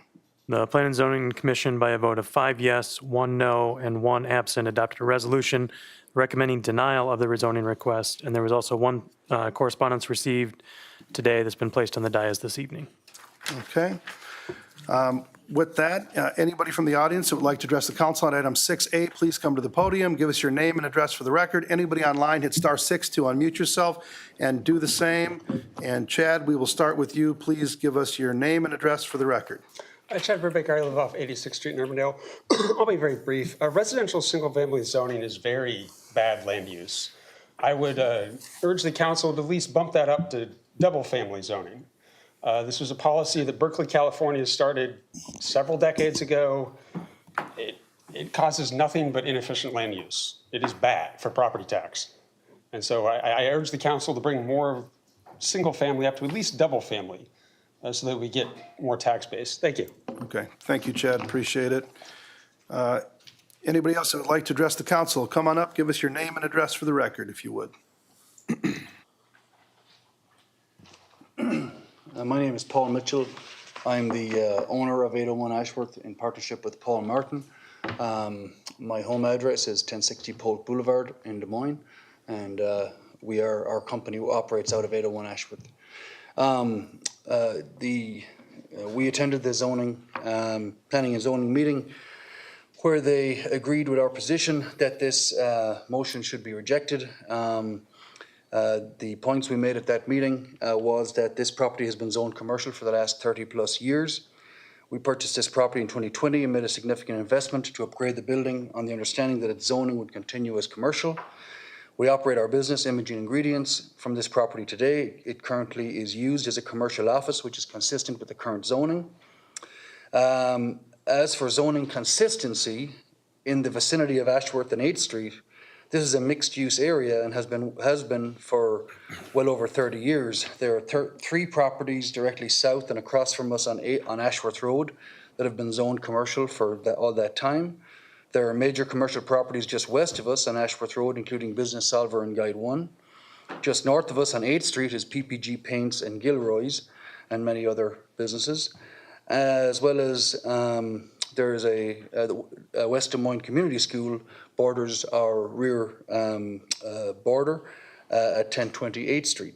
So the city's position that this would be somehow consistent with their surrounding area doesn't hold water. We don't want future use options to be limited unnecessarily. All future proposed uses would require planning and zoning approval anyway, so there's no real point in this zoning changed. We would urge the council to accept the recommendation from the city, from the Planning and Zoning Committee to reject this motion and leave the current zoning of commercial in place for the reasons I laid out. Thank you very much for your time. Any questions for me? Thank you so much. We will, if we have questions, we'll ask you after I close the public hearing. Okay, thank you. Thank you so much. Anybody else in the chamber, and then I will go online. Anybody else like to address the council on item 6A? Okay, is there anybody online that would like to address the council on item 6A? Please hit *6 to unmute yourself and give us your name and address, and we'd ask that you keep the remarks to the subject, to the item that we're looking at tonight. Okay. Hearing no one, I'll declare the public hearing closed. We've got an ordinance for approval of the first reading. However, there is an outstanding issue, and the outstanding issue is that, as you've heard here tonight, the property owner does not wish to have the property rezoned, and the Planning and Zoning Commission voted 5-1 to deny the rezoning. Therefore, it will take a supermajority of the council, which is 4 out of the 5 council people, to approve the rezoning. In a minute, I will ask for a motion to consider the first reading of the ordinance. If I don't get a motion in a second, then I will entertain another motion. Do I have a motion to consider the first reading for approval of the rezoning?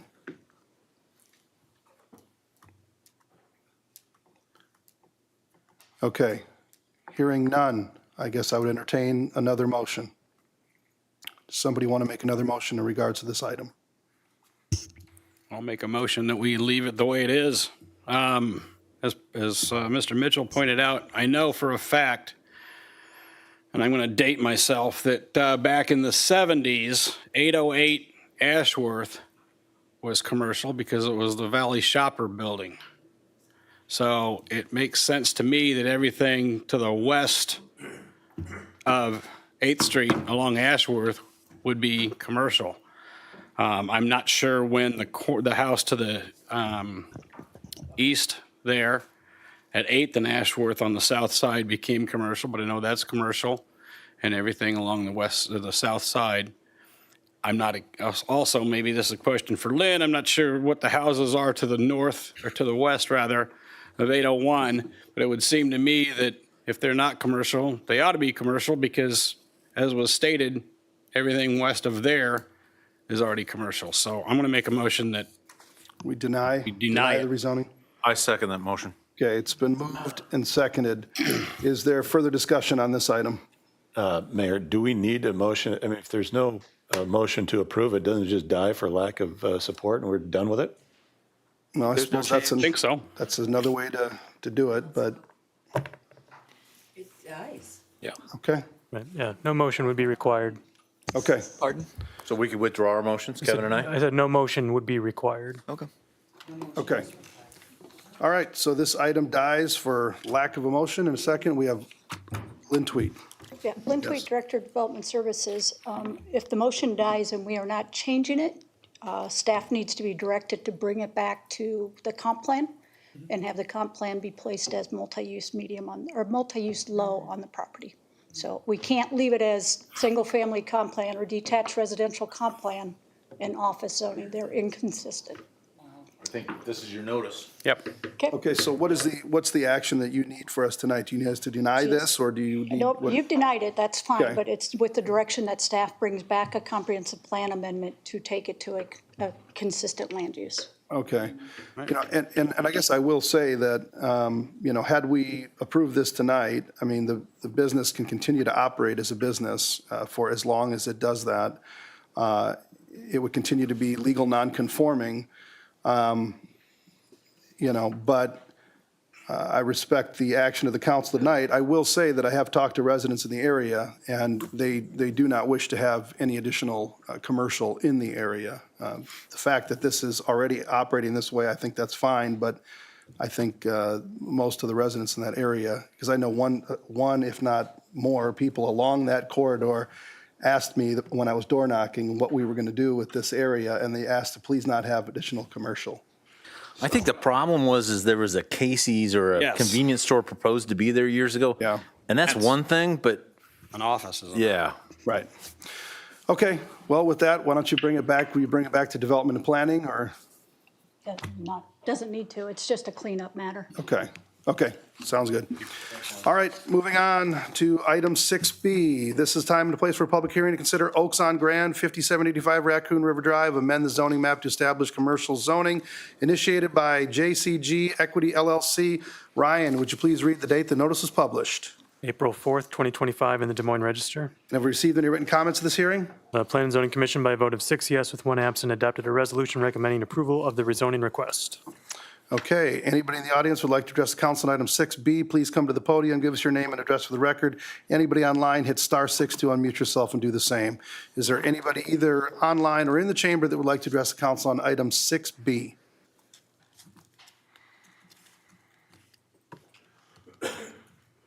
Okay, hearing and seeing no one, I'll declare the public hearing closed. We've got an ordinance for approval of the first reading, and there are no outstanding issues. Move a consideration of the first reading. Second. Second. Okay, it's been moved and seconded. Is there any discussion? Okay, hearing none, please vote.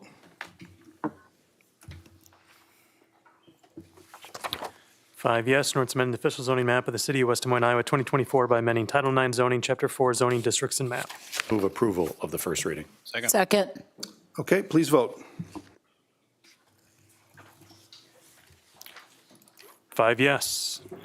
Okay, item 6C, this is the time and the place for a public hearing to consider Iowa DOT and Clark Property southeast corner of I-35 and Grand Avenue, amend the zoning map to repeal single-family residential zoning initiated by the city of West Des Moines. Ryan, would you please read the date the notice is published? April 4th, 2025 in the Des Moines Register. And have we received any written comments to this hearing? The Plan and Zoning Commission, by a vote of 6 yes with 1 absent, adopted a resolution recommending approval of the rezoning request. Okay, anybody in the audience would like to address the council on item 6C, please come to the podium here, give us your name and address for the record. Anybody online, hit *6 to unmute yourself and do the same. All right, give us your name and address for the record, please. All right. This is unusual to be on this side of the podium. My name is Judy Gear. I live at 5020 Grand Avenue. I have lived there for 32 years. Blows my mind to think I've been there that long. I just wanted to share a little information with the council and the mayor and city staff tonight about some of my thoughts on this particular area, some of the history that I have experienced in this area, and then maybe you can help clarify to me what's exactly going on. I have served on Plan and Zoning Commission for 12 years at the Mayor Gare's, under him. I served on this commission also alongside John Clark. So John and I have history together, so I just wanted you to know that up front. As my time on the commission, I thoroughly enjoyed it. I had an opportunity to serve on 2 comprehensive plan committees, which for those of you that have ever done that, it's an experience. It's a lot of work, a lot of verbiage you go over. I've got a new appreciation for adjectives and prepositions. So I understand the detail that goes into comprehensive planning. I also understand the importance of landscapes and buffers. That was something that I think when I was on the commission. It was something new that was kind of coming about, and I have to admit, I'm kind of a flora and a fauna girl.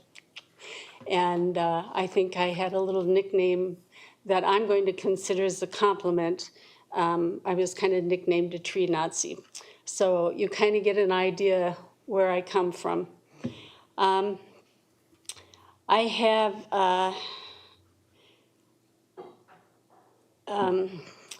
going to go back to John Clark for a minute.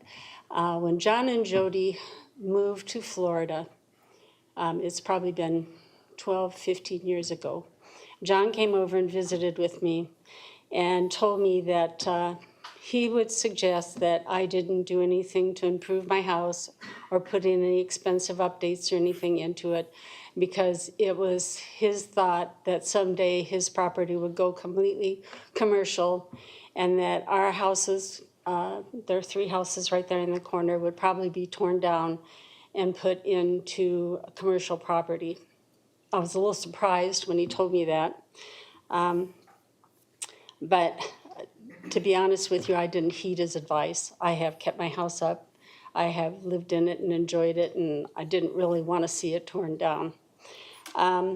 He had, after he moved away, he had put his property under a realtor by the name of Dorrance Bresneff.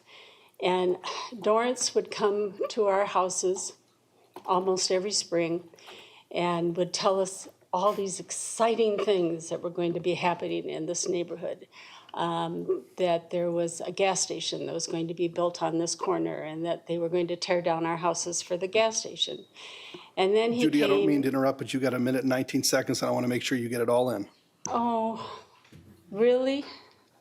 Everybody gets 5 minutes. I have to be fair with everybody that comes up to speak. Well, let me just tell you something. I would have been here a lot earlier. I apologize for coming late to this party, but I never got any notice. I got a notice for your open house. I went to the open house. I talked with staff there at the time and was looking forward to when I would have an opportunity to come before Planning and Zoning and City Council.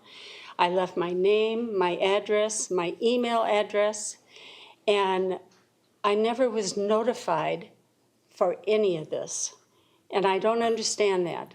So instead of going into detail about the history and the things that are upsetting with me, I feel really badly about the fact that I never had an opportunity to come and visit with you when all of this was going on. And as a commissioner, having been on that, we always felt comfortable telling people, well, a notice was sent out, a notice was sent out.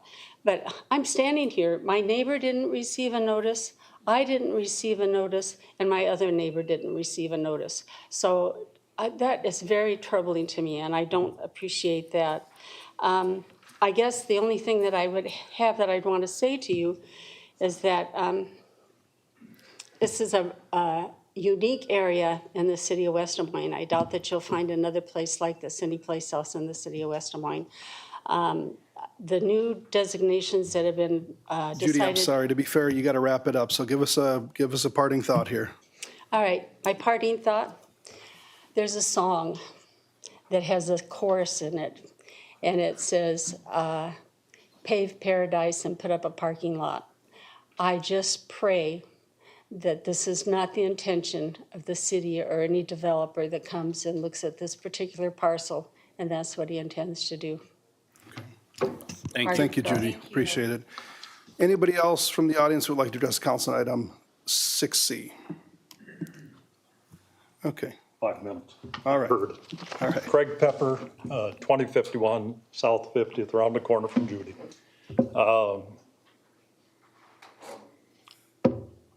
Clark property, for 35 years that we've been there, comprehensive plans, I've lost track of the number. The designation of that property has never changed. John and Jody and Lloyd and his wife were there, stayed the same. Stayed the same 10 years ago when they came to us and said, get ready. Get ready for change because we're going to force you to change. And that was the reaction my wife and I had. It stayed R1. I used to call it EU1, but R1. It stayed that way the whole time. Now, all of a sudden, we're cleaning up for the latest comprehensive plan. And for some reason, and I know it's corresponding with, if you look at Zillow and you look at the website for this property, the narrative in there has been put in by Clark Realtor, and it's already saying, before you guys have approved anything, this piece is zoned for R1, but it can be changed to PUD, and it can go commercial, it can go wherever you want it. I think that's a little bit arrogant on their part, personally. So, understanding the process, understanding that we're trying to move forward a little bit so that we aren't sitting on eggshells like we've been doing for the last 10 years. What's John gonna do next door? You have a buffer of 1,320 feet coming off the interstate where the first drive can come in. From there to our properties, it's gone into I don't remember the designation, but it's a multiple level housing number. And then from there to the interstate, it's a multi-use medium. If you look at the remainder of that area, north side, when that was developed 25, 30 years ago, and we had the fight over the commercial, that was low-use commercial put in there. Nobody really loved it, but they've been great neighbors. Firehouse, all those businesses, great neighbors. I would, if we're going to have to go to a multi-use, I'm here to say, I think you should look at low, because I think it matches what's out there.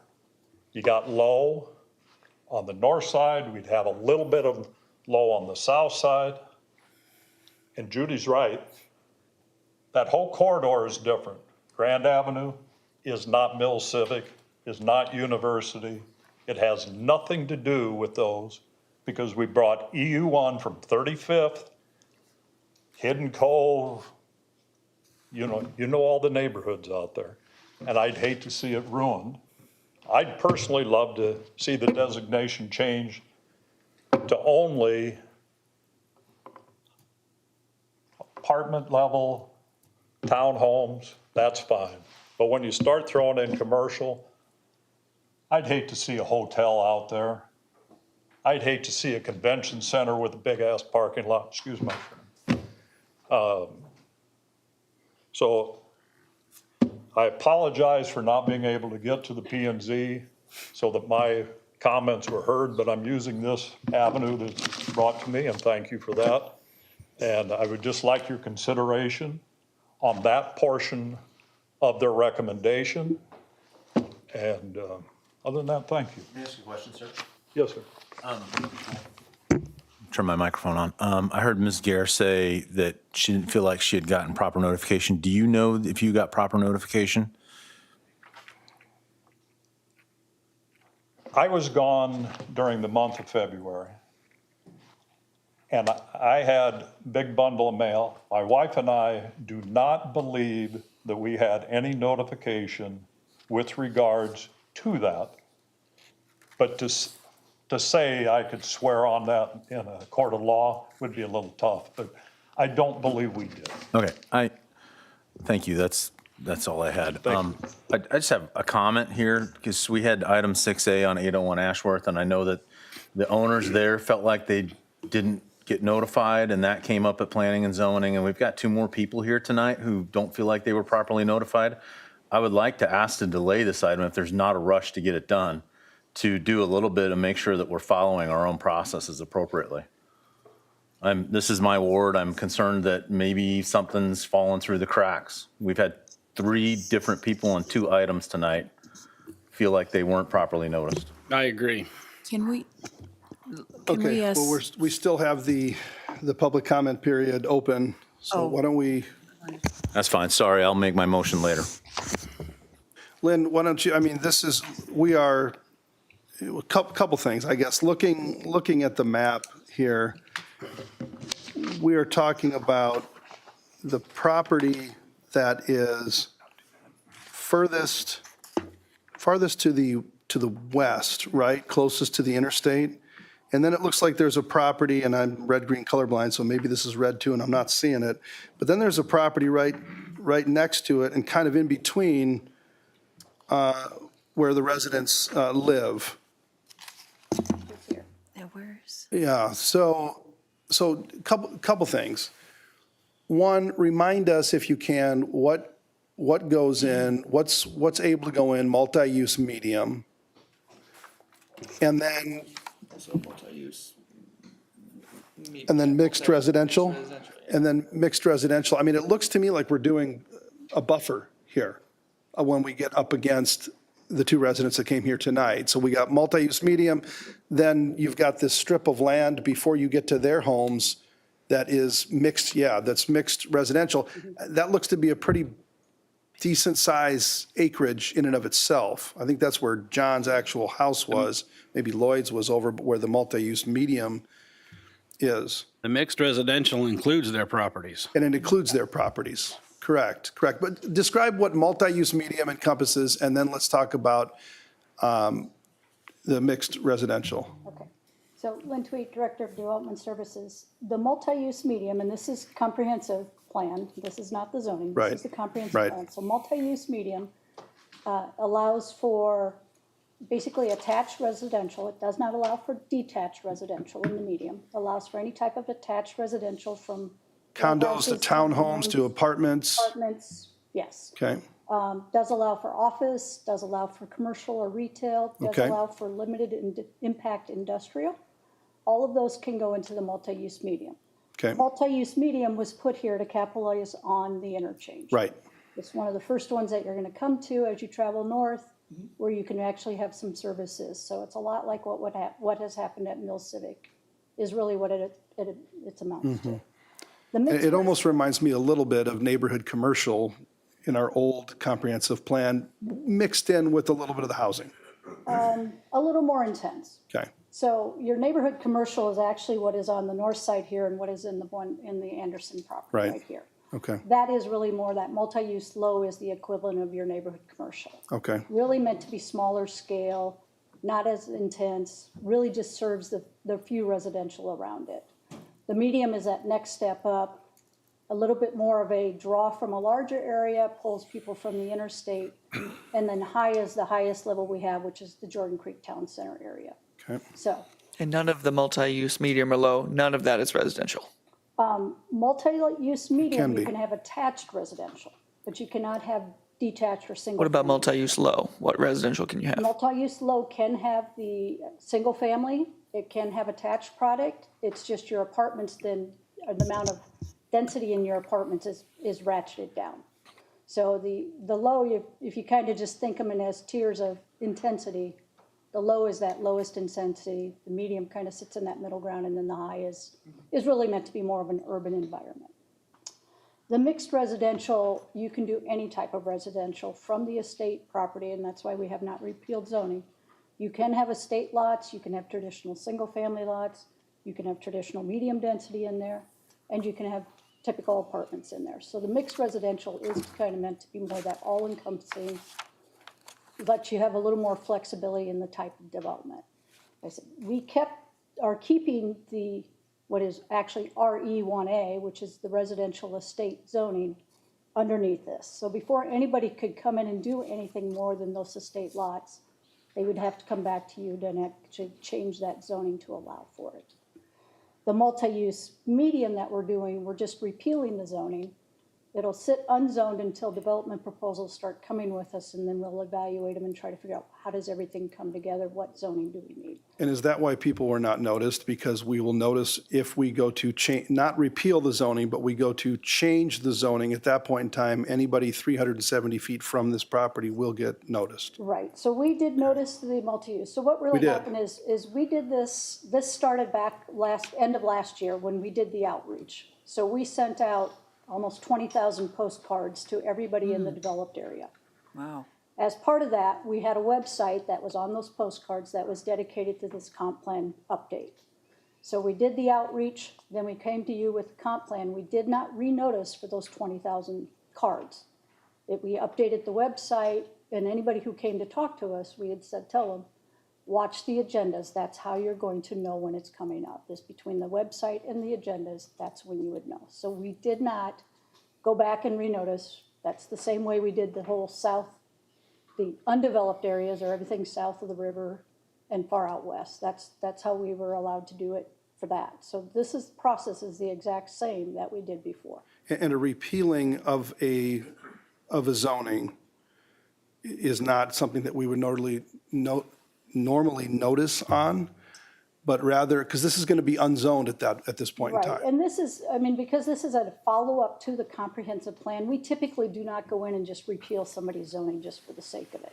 So if we were not doing the comprehensive plan and had the inconsistency between comprehensive plan classifications and zoning designations, we didn't repeal. We only repealed on those properties that it was inconsistent. Okay. So is this stemmed in a request from anybody, or is this just because of the comp plan zoning difference? This is being driven by just the comprehensive plan when we went through and kind of said what makes the most sense for some of these areas. And like I said, this area was because of the interchange.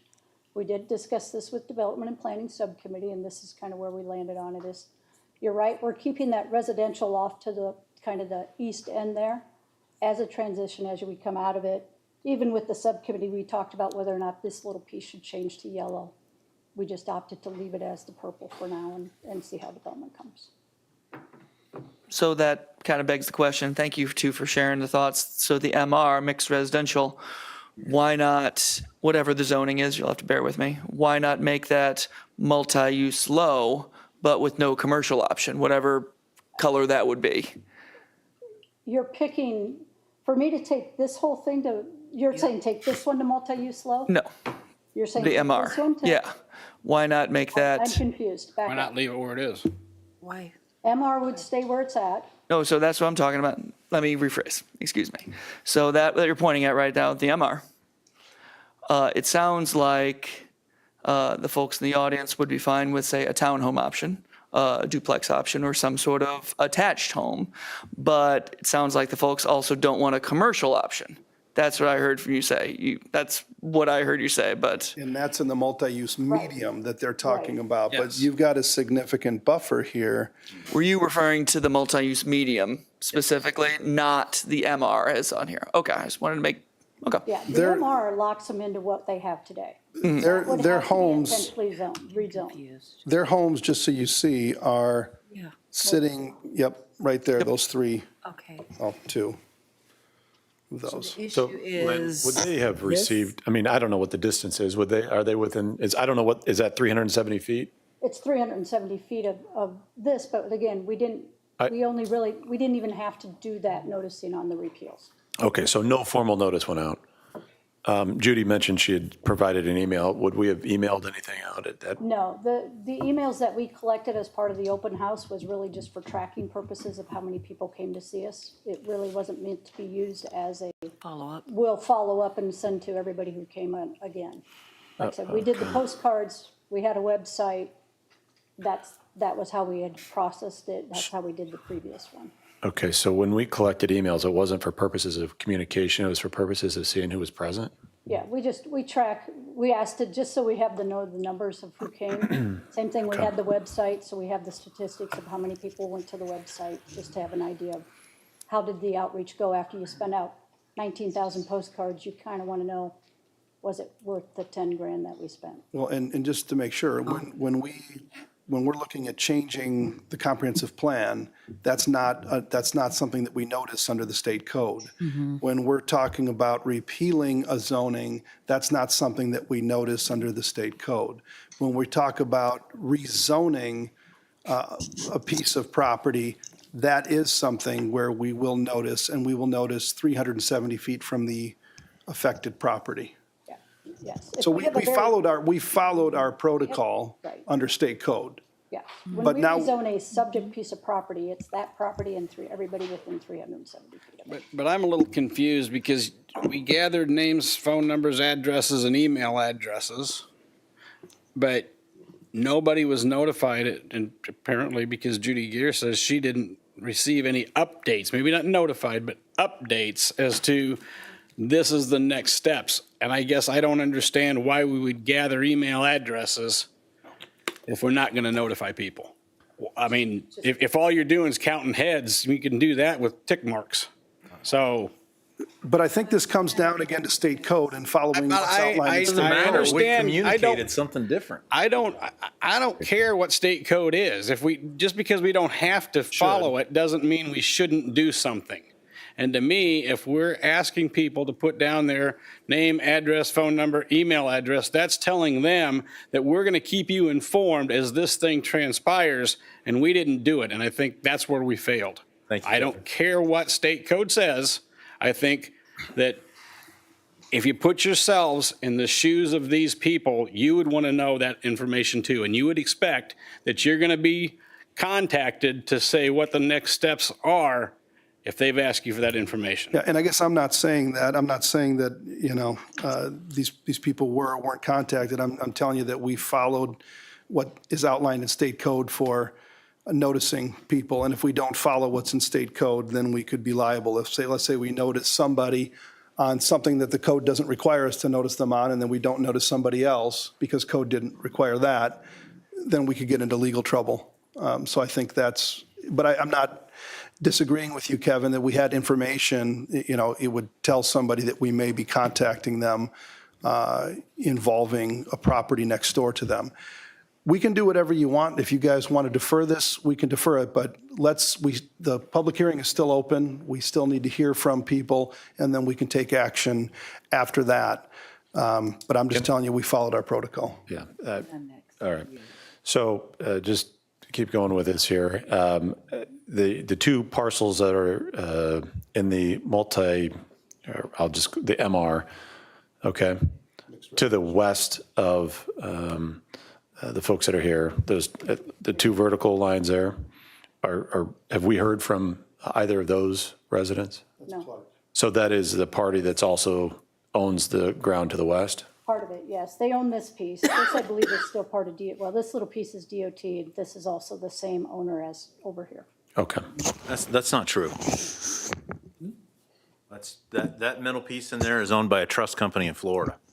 It's a private equity firm. That's where John Clark moved to Florida. It's John Clark Oh, and his that's dad it. Lloyd. Okay. Yeah. 'Cause I looked it up. Lloyd, I don't know, is with us anymore, and John moved to Florida with his wife. Okay.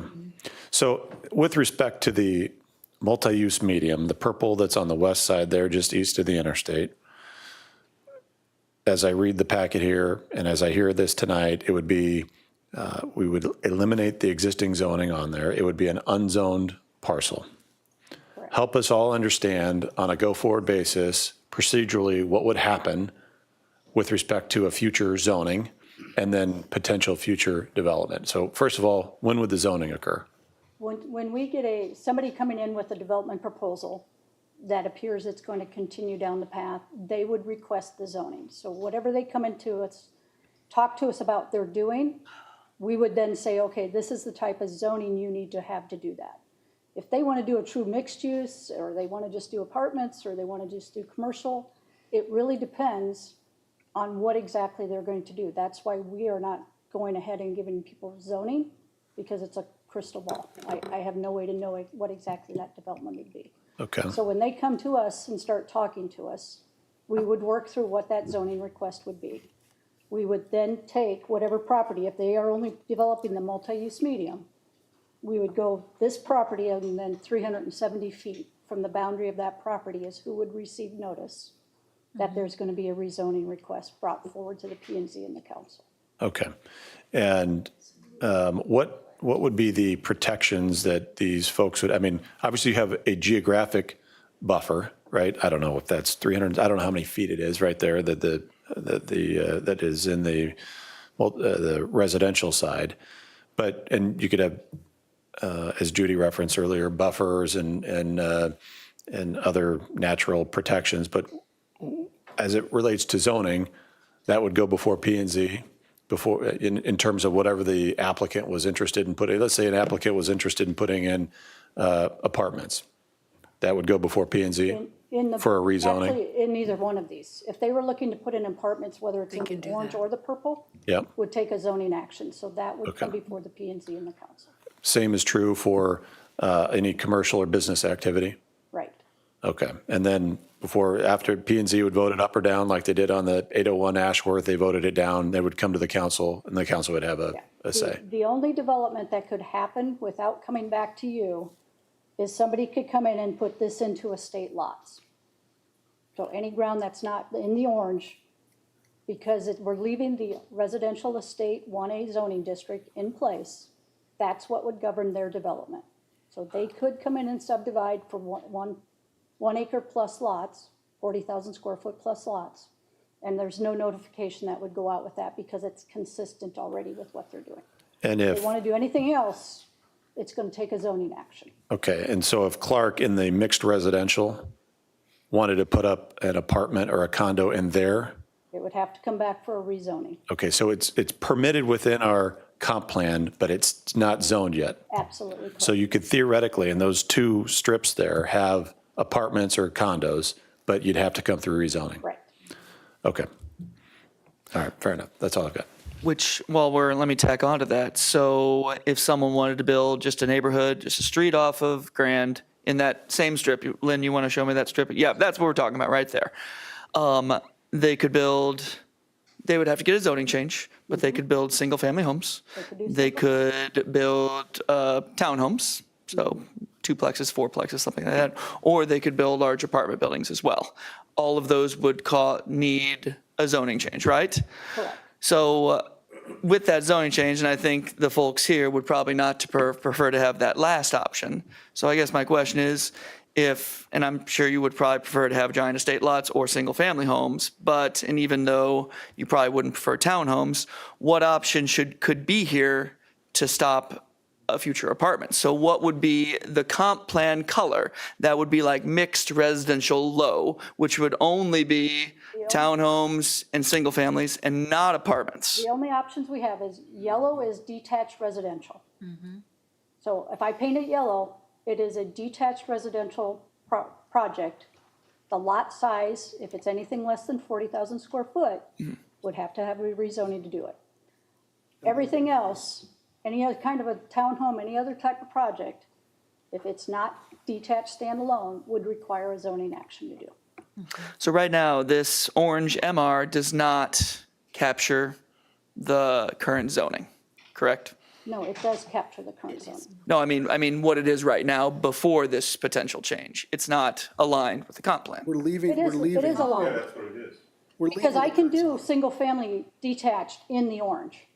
Then why, if it's fine right now, why are we making a change? We're not changing this one. We're only zoning taking the is- zoning away from this side. Yeah. Oh, okay, just from that one. Yes. So, okay, I understand. Thank you. The purple. The purple is losing its zoning. It will be unzoned. The orange will keep its estate zoning, which means it's a 40,000 square foot lot, detached residential, if somebody were to develop it And if tomorrow. it goes to unzoned, if anybody wants to do something, they have to go through what Right. process? They will have to come back to the city and we will have to assign zoning in. And for then that. these guys will And receive so a the notice. argument today is that they do not want that to be unzoned? I think their argument today is they would prefer it be either all orange, all a lower intensity commercial, or just all residential. Oh, I see. I think to kind of summarize. But not unzoned? Unzoned doesn't really matter, Okay. because that's gonna take They're a gonna different have to- action. It would take the comp plan change to. But this proposal here today is suggesting what happened? that the purple be, The purple will sit with no zoning on it. Nobody can develop it until they come back to the city for some kind of process. okay, The orange, the only thing they can do in the orange is a 40,000 square foot lot, 40,000 square foot lot subdivision, detached homes. That's the only thing they can do in that without. Because coming while the back to comp city. plan is changing on that piece, the zoning is staying in place on that piece. Correct. Lynn, how many acres is in the purple? I don't know that I can tell you offhand if the. All right, you know what, let's ask more of these questions after we close the public hearing. If you want to come back up and add something else, go ahead. Come on up at this time. Only because I think I only went 4 minutes last time. but Okay, well, I wanted to follow up with the exact same question on how many acres that represented. And I wanted to give you then a comparison, because we've talked about that this is going to try to emulate what's on Mill Civic. To me, if you're coming 1,320 feet, you're coming a quarter of a mile. If you're coming a quarter of a mile off of Mills Civic, we're including, if you're on the north side of the road, you're including Hy-Vee, probably getting close to the Wells Fargo building there and portion of the new senior center building. You're doing the south side, you're including gas stations, et cetera. So think about that in terms of the size of this unit, and then you can see our concerns, because we don't believe that we're Mill Civic. Sir, what is this 1,300-foot rule that you're speaking of? It's part of the packet.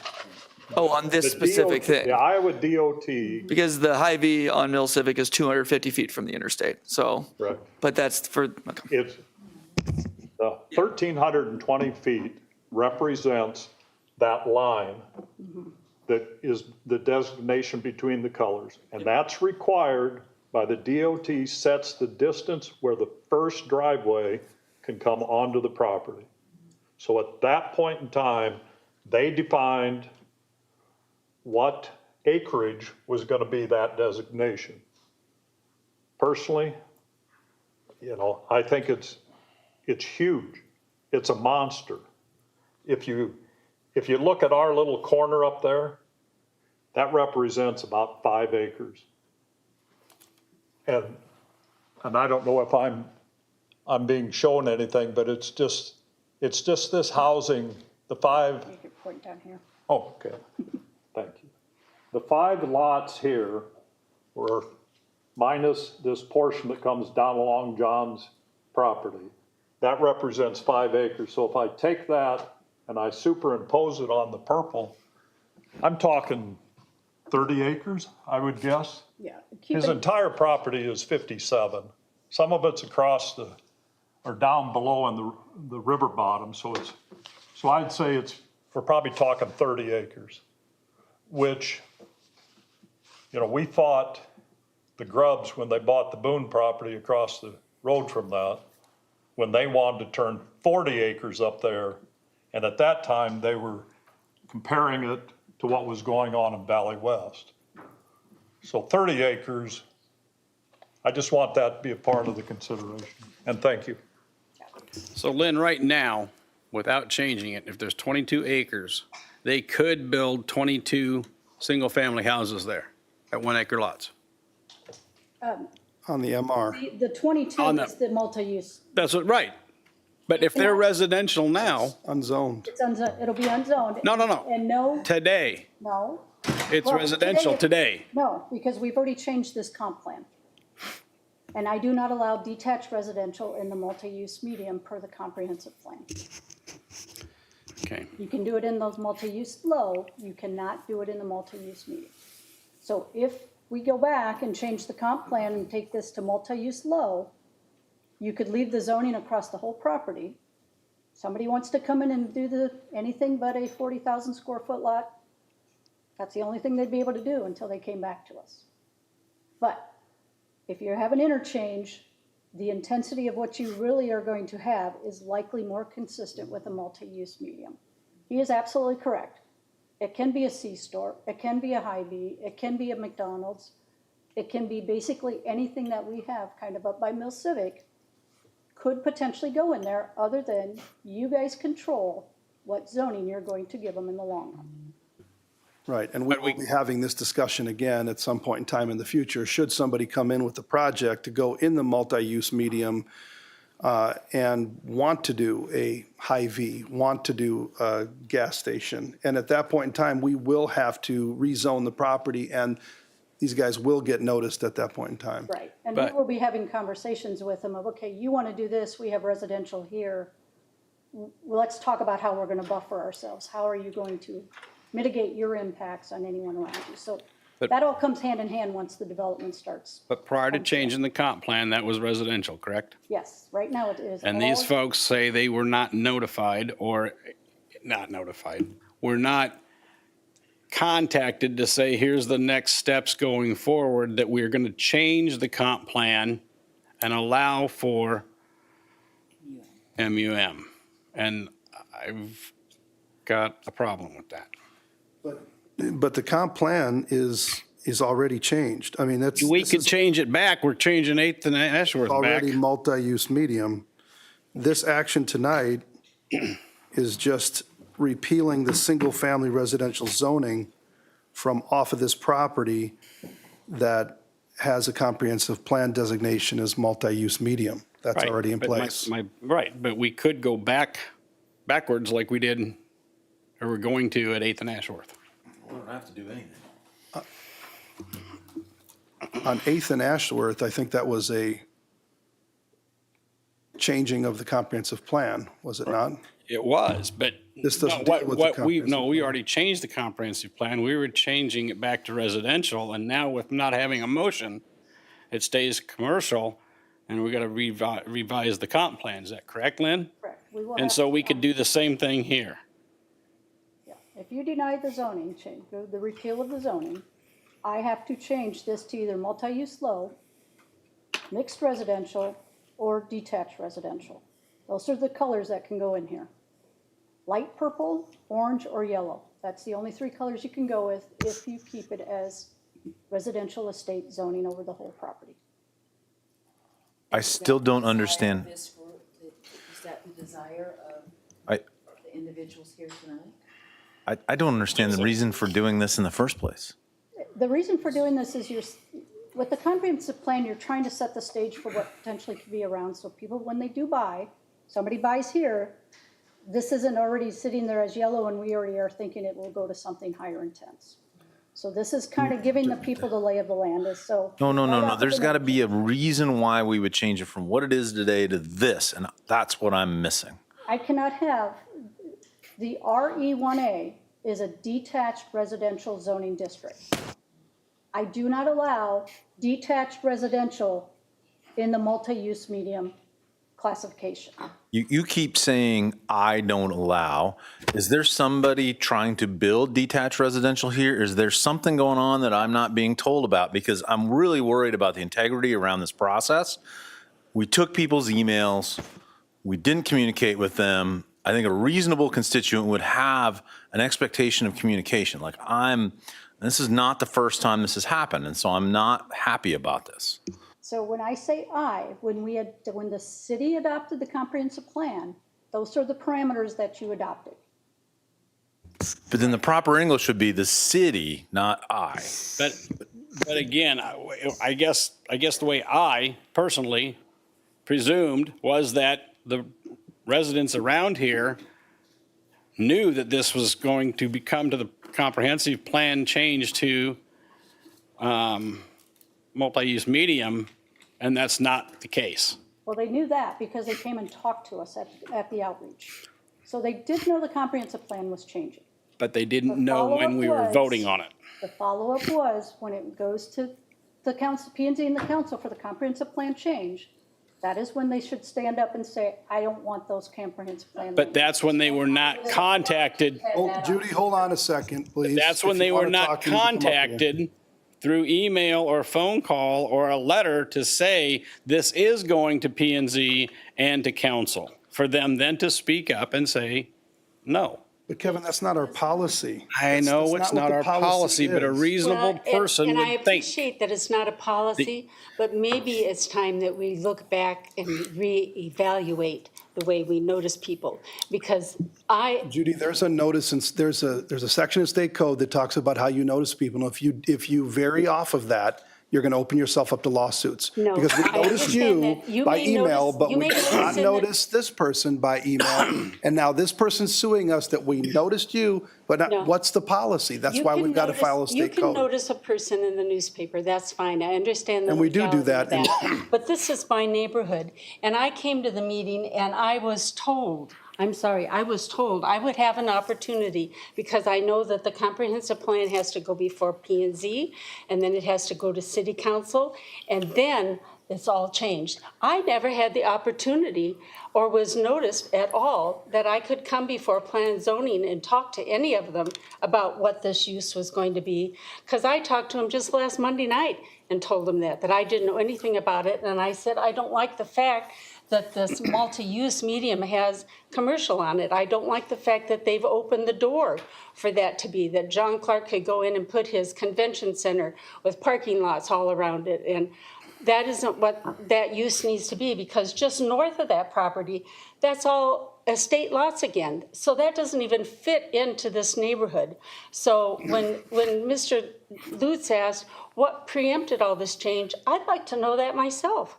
I'd like to know what preempted the city thinking that that purple area couldn't remain a lower density use that matches the whole neighborhood, because just north of that is the acreages with toy sheds on it, and that butts right up to the interstate. So what has changed that's preempted this huge change? And the fact that no one had an opportunity to know when you were going to bring it forth to P&Z or bring it forth to city council. I just learned last Monday that it had already been approved. What? Sorry, having worked with the city, that blows my mind. How did you find out about the meeting tonight? Because I had a neighbor who got something, I'm not sure how you found out. Come on up if you're going to speak. Don't yell it from the audience. I mean, folks, we've got a procedure that we follow to notice, and we do that. We post all of our meetings 24 hours in advance. We do for public hearings and everything else.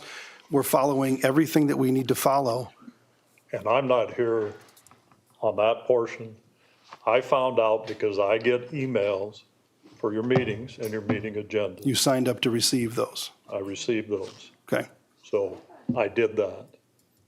And here's one last comment from me. The MR here now, the distance there, I'll never get notified again on what's going on with purple, because that MR now is going to be more than 370 feet from my house or from my lot line, so I won't be notified. That distance is just enough. And I understand, you need the buffer. It'd be great if it was EU or R1 all the way out there so that they couldn't make it purple. Yeah, and Judy's right. We've got yellow to the north, so that's northeast corner. Northwest, what's that? That's Glen Oaks. That's all yellow. Southwest isn't going to be anything except pits.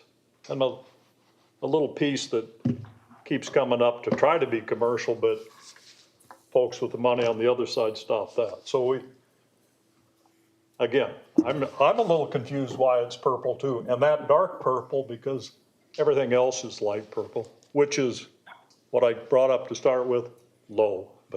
And thank you, I appreciate your time. Thank you. Thank you so much. Okay, so the action before us tonight is to repeal the single-family residential zoning. It has nothing to do with the comprehensive plan. That's already been done. We've already adopted and approved that. Correct, Lynn? Correct.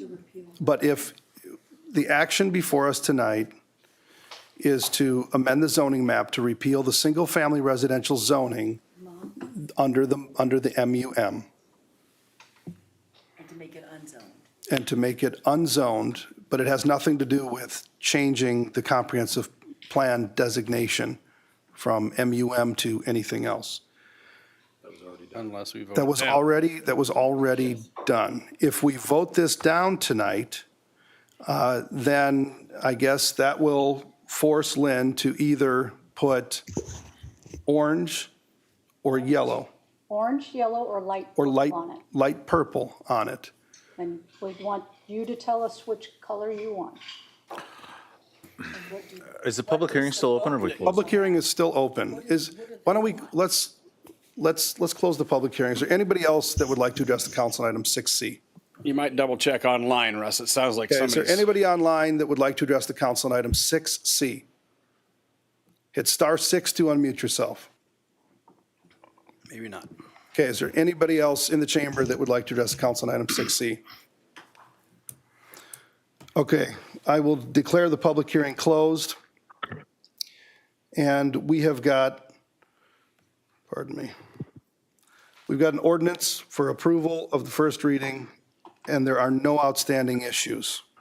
Does somebody want to move approval?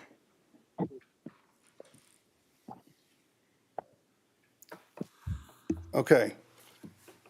So based on the last item, 6C fails to move forward. Okay. Moving on to the next item, item 6D. Okay, I need direction what color I bring back the MU to. Subcommittee. Yeah, I would Where we say get- take it to Development and Planning Subcommittee and discuss and get direction from that. Thank you, Lynn. And please notify these folks when that's going to take place. Okay, item 6D, we're being asked to postpone the public hearing. Move to continue. Second. Second. Okay, it's moved and seconded. Please vote.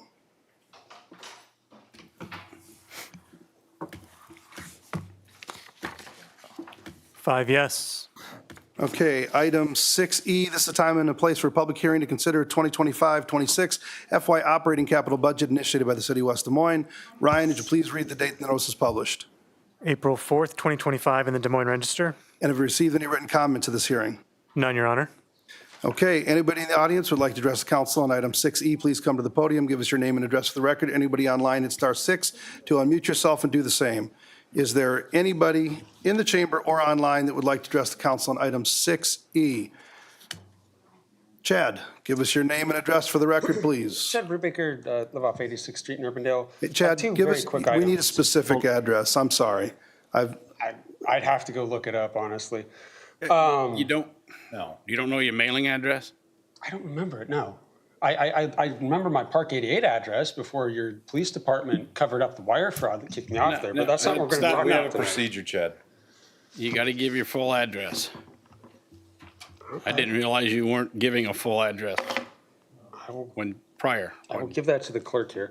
I live in St. Andrews Apartments off 86th. So two quick items. Number one,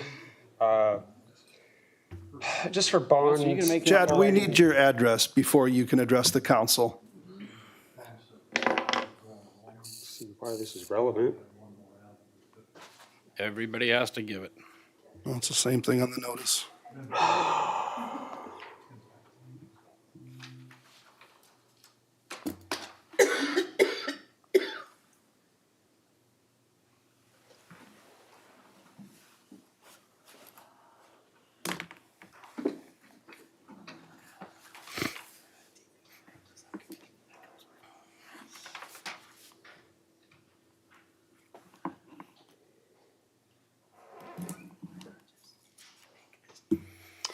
Uh, 3201 86th Street, Unit 137, Urbandale, Iowa 50322.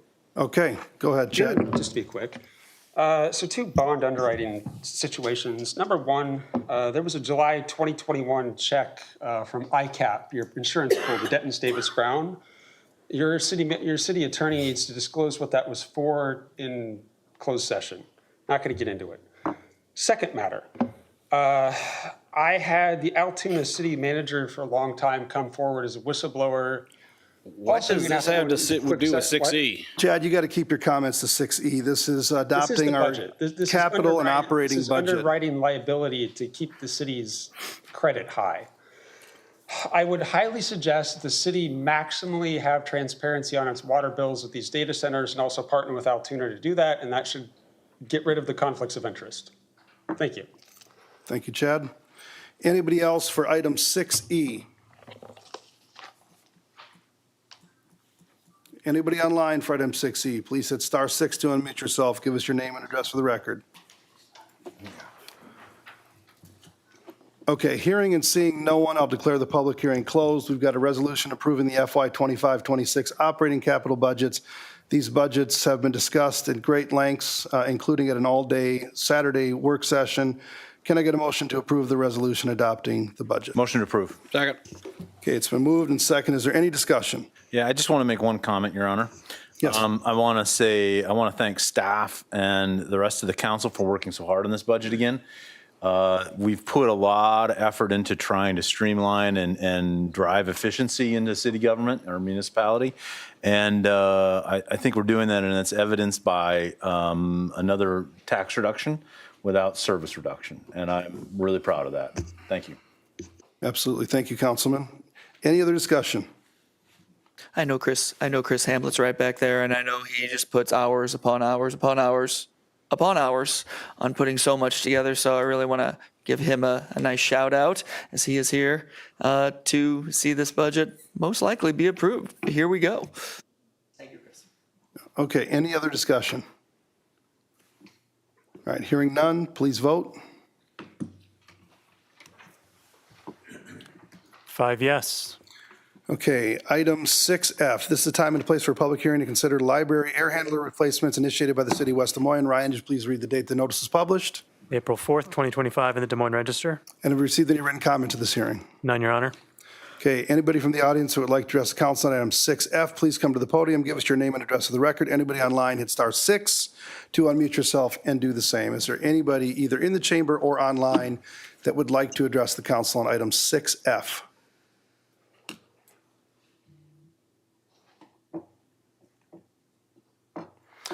Okay, hearing and seeing no one, I'll declare the public hearing closed. We've got 2 resolutions and motions we can take together, and there are no outstanding issues. So moved. Is there a second? Second. Okay, it's been moved and seconded. Any discussion? Okay, please vote.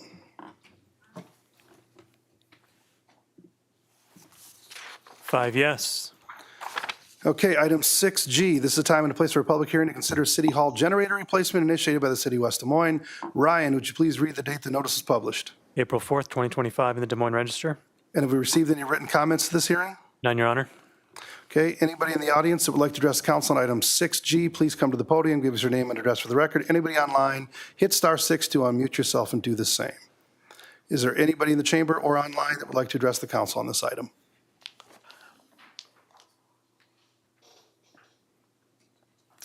Okay, I'll declare the public hearing closed. We've once again got 2 resolutions and a motion, which you can take at the Move same time. approval. Second. Okay, it's been moved and second. Is there any discussion? Okay, hearing none, please vote. 5 yes. Okay, item 7, new business, item 7A, Pavilion Park Plat 3, South Terminus of Napoli Avenue. Approve a preliminary plat to create 7 lots for single-family residential development, 2 outlots, 1 street lot, Wendover Reserve LLC. We have got a resolution for approval of the preliminary plat, and there are no outstanding issues. This was also approved unanimously by the Development and Planning City Council Subcommittee. Motion for approval. Okay, it's been moved and second. Is there anybody in the audience who would like to address council on item 7A? Is there anybody online that would like to address council on item 7A? Hit *6 to unmute yourself. Okay, any discussion on the dais? Please vote. 5 yes. Okay, item 7B, Mill Ridge Plat 7, northwest corner of Stagecoach Drive and South 88th Street. Approve a preliminary plat to create 65 footprint lots for multifamily residential development and approve a site plan to allow construction of 65 attached townhomes. Mill Ridge Homes LLC We've got a resolution for approval of the preliminary plat and site plan, and there are no outstanding issues. This was also approved unanimously by the Planning and Zoning Commission. Move approval. Second. Okay, it's been moved and second. Is there anybody in the audience or online that would like to address the council on item 7B? Is there any discussion on the dais? Okay, please vote. 5 yes. Okay, item 7C, plat of survey, parcel 25-7, northwest corner of Stagecoach Drive and South 81st Street. Approved plat of survey to create 19.56 acre parcel for the transfer of ownership and approval and acceptance of a sanitary sewer easement, High Point Group LLC. We've got a resolution for approval and release of the plat of survey and approval and acceptance of sanitary sewer easement, and there are no outstanding issues. But there are 3 different conditions of approval that are fairly standard in this situation. One of those being the owner and applicant acknowledging this is simply being done for the transfer of ownership, and that any public improvements that need to be made will be made by the owner or future owner when necessary. Another being that the land will not be developed until the land is platted through the city subdivision process. And the final condition of approval states that in the event that this land is not replatted through the city subdivision process, no building permit shall be issued until the required public improvements are made or surety is received and legal documents are signed and financial obligations are met. Motion for approval. Okay, is there a second? Second. It's been moved and seconded. Is there anybody in the audience or online that would like to address the council on item 7C? Okay, any discussion on the dais? Please vote. 5 yes. Item 8, receive, file, and/or refer. We have nothing to receive, file, or refer. Item 9, other matters. Are there any other matters that any council person would like to raise at this point in time? Okay, hearing none, we're adjourned.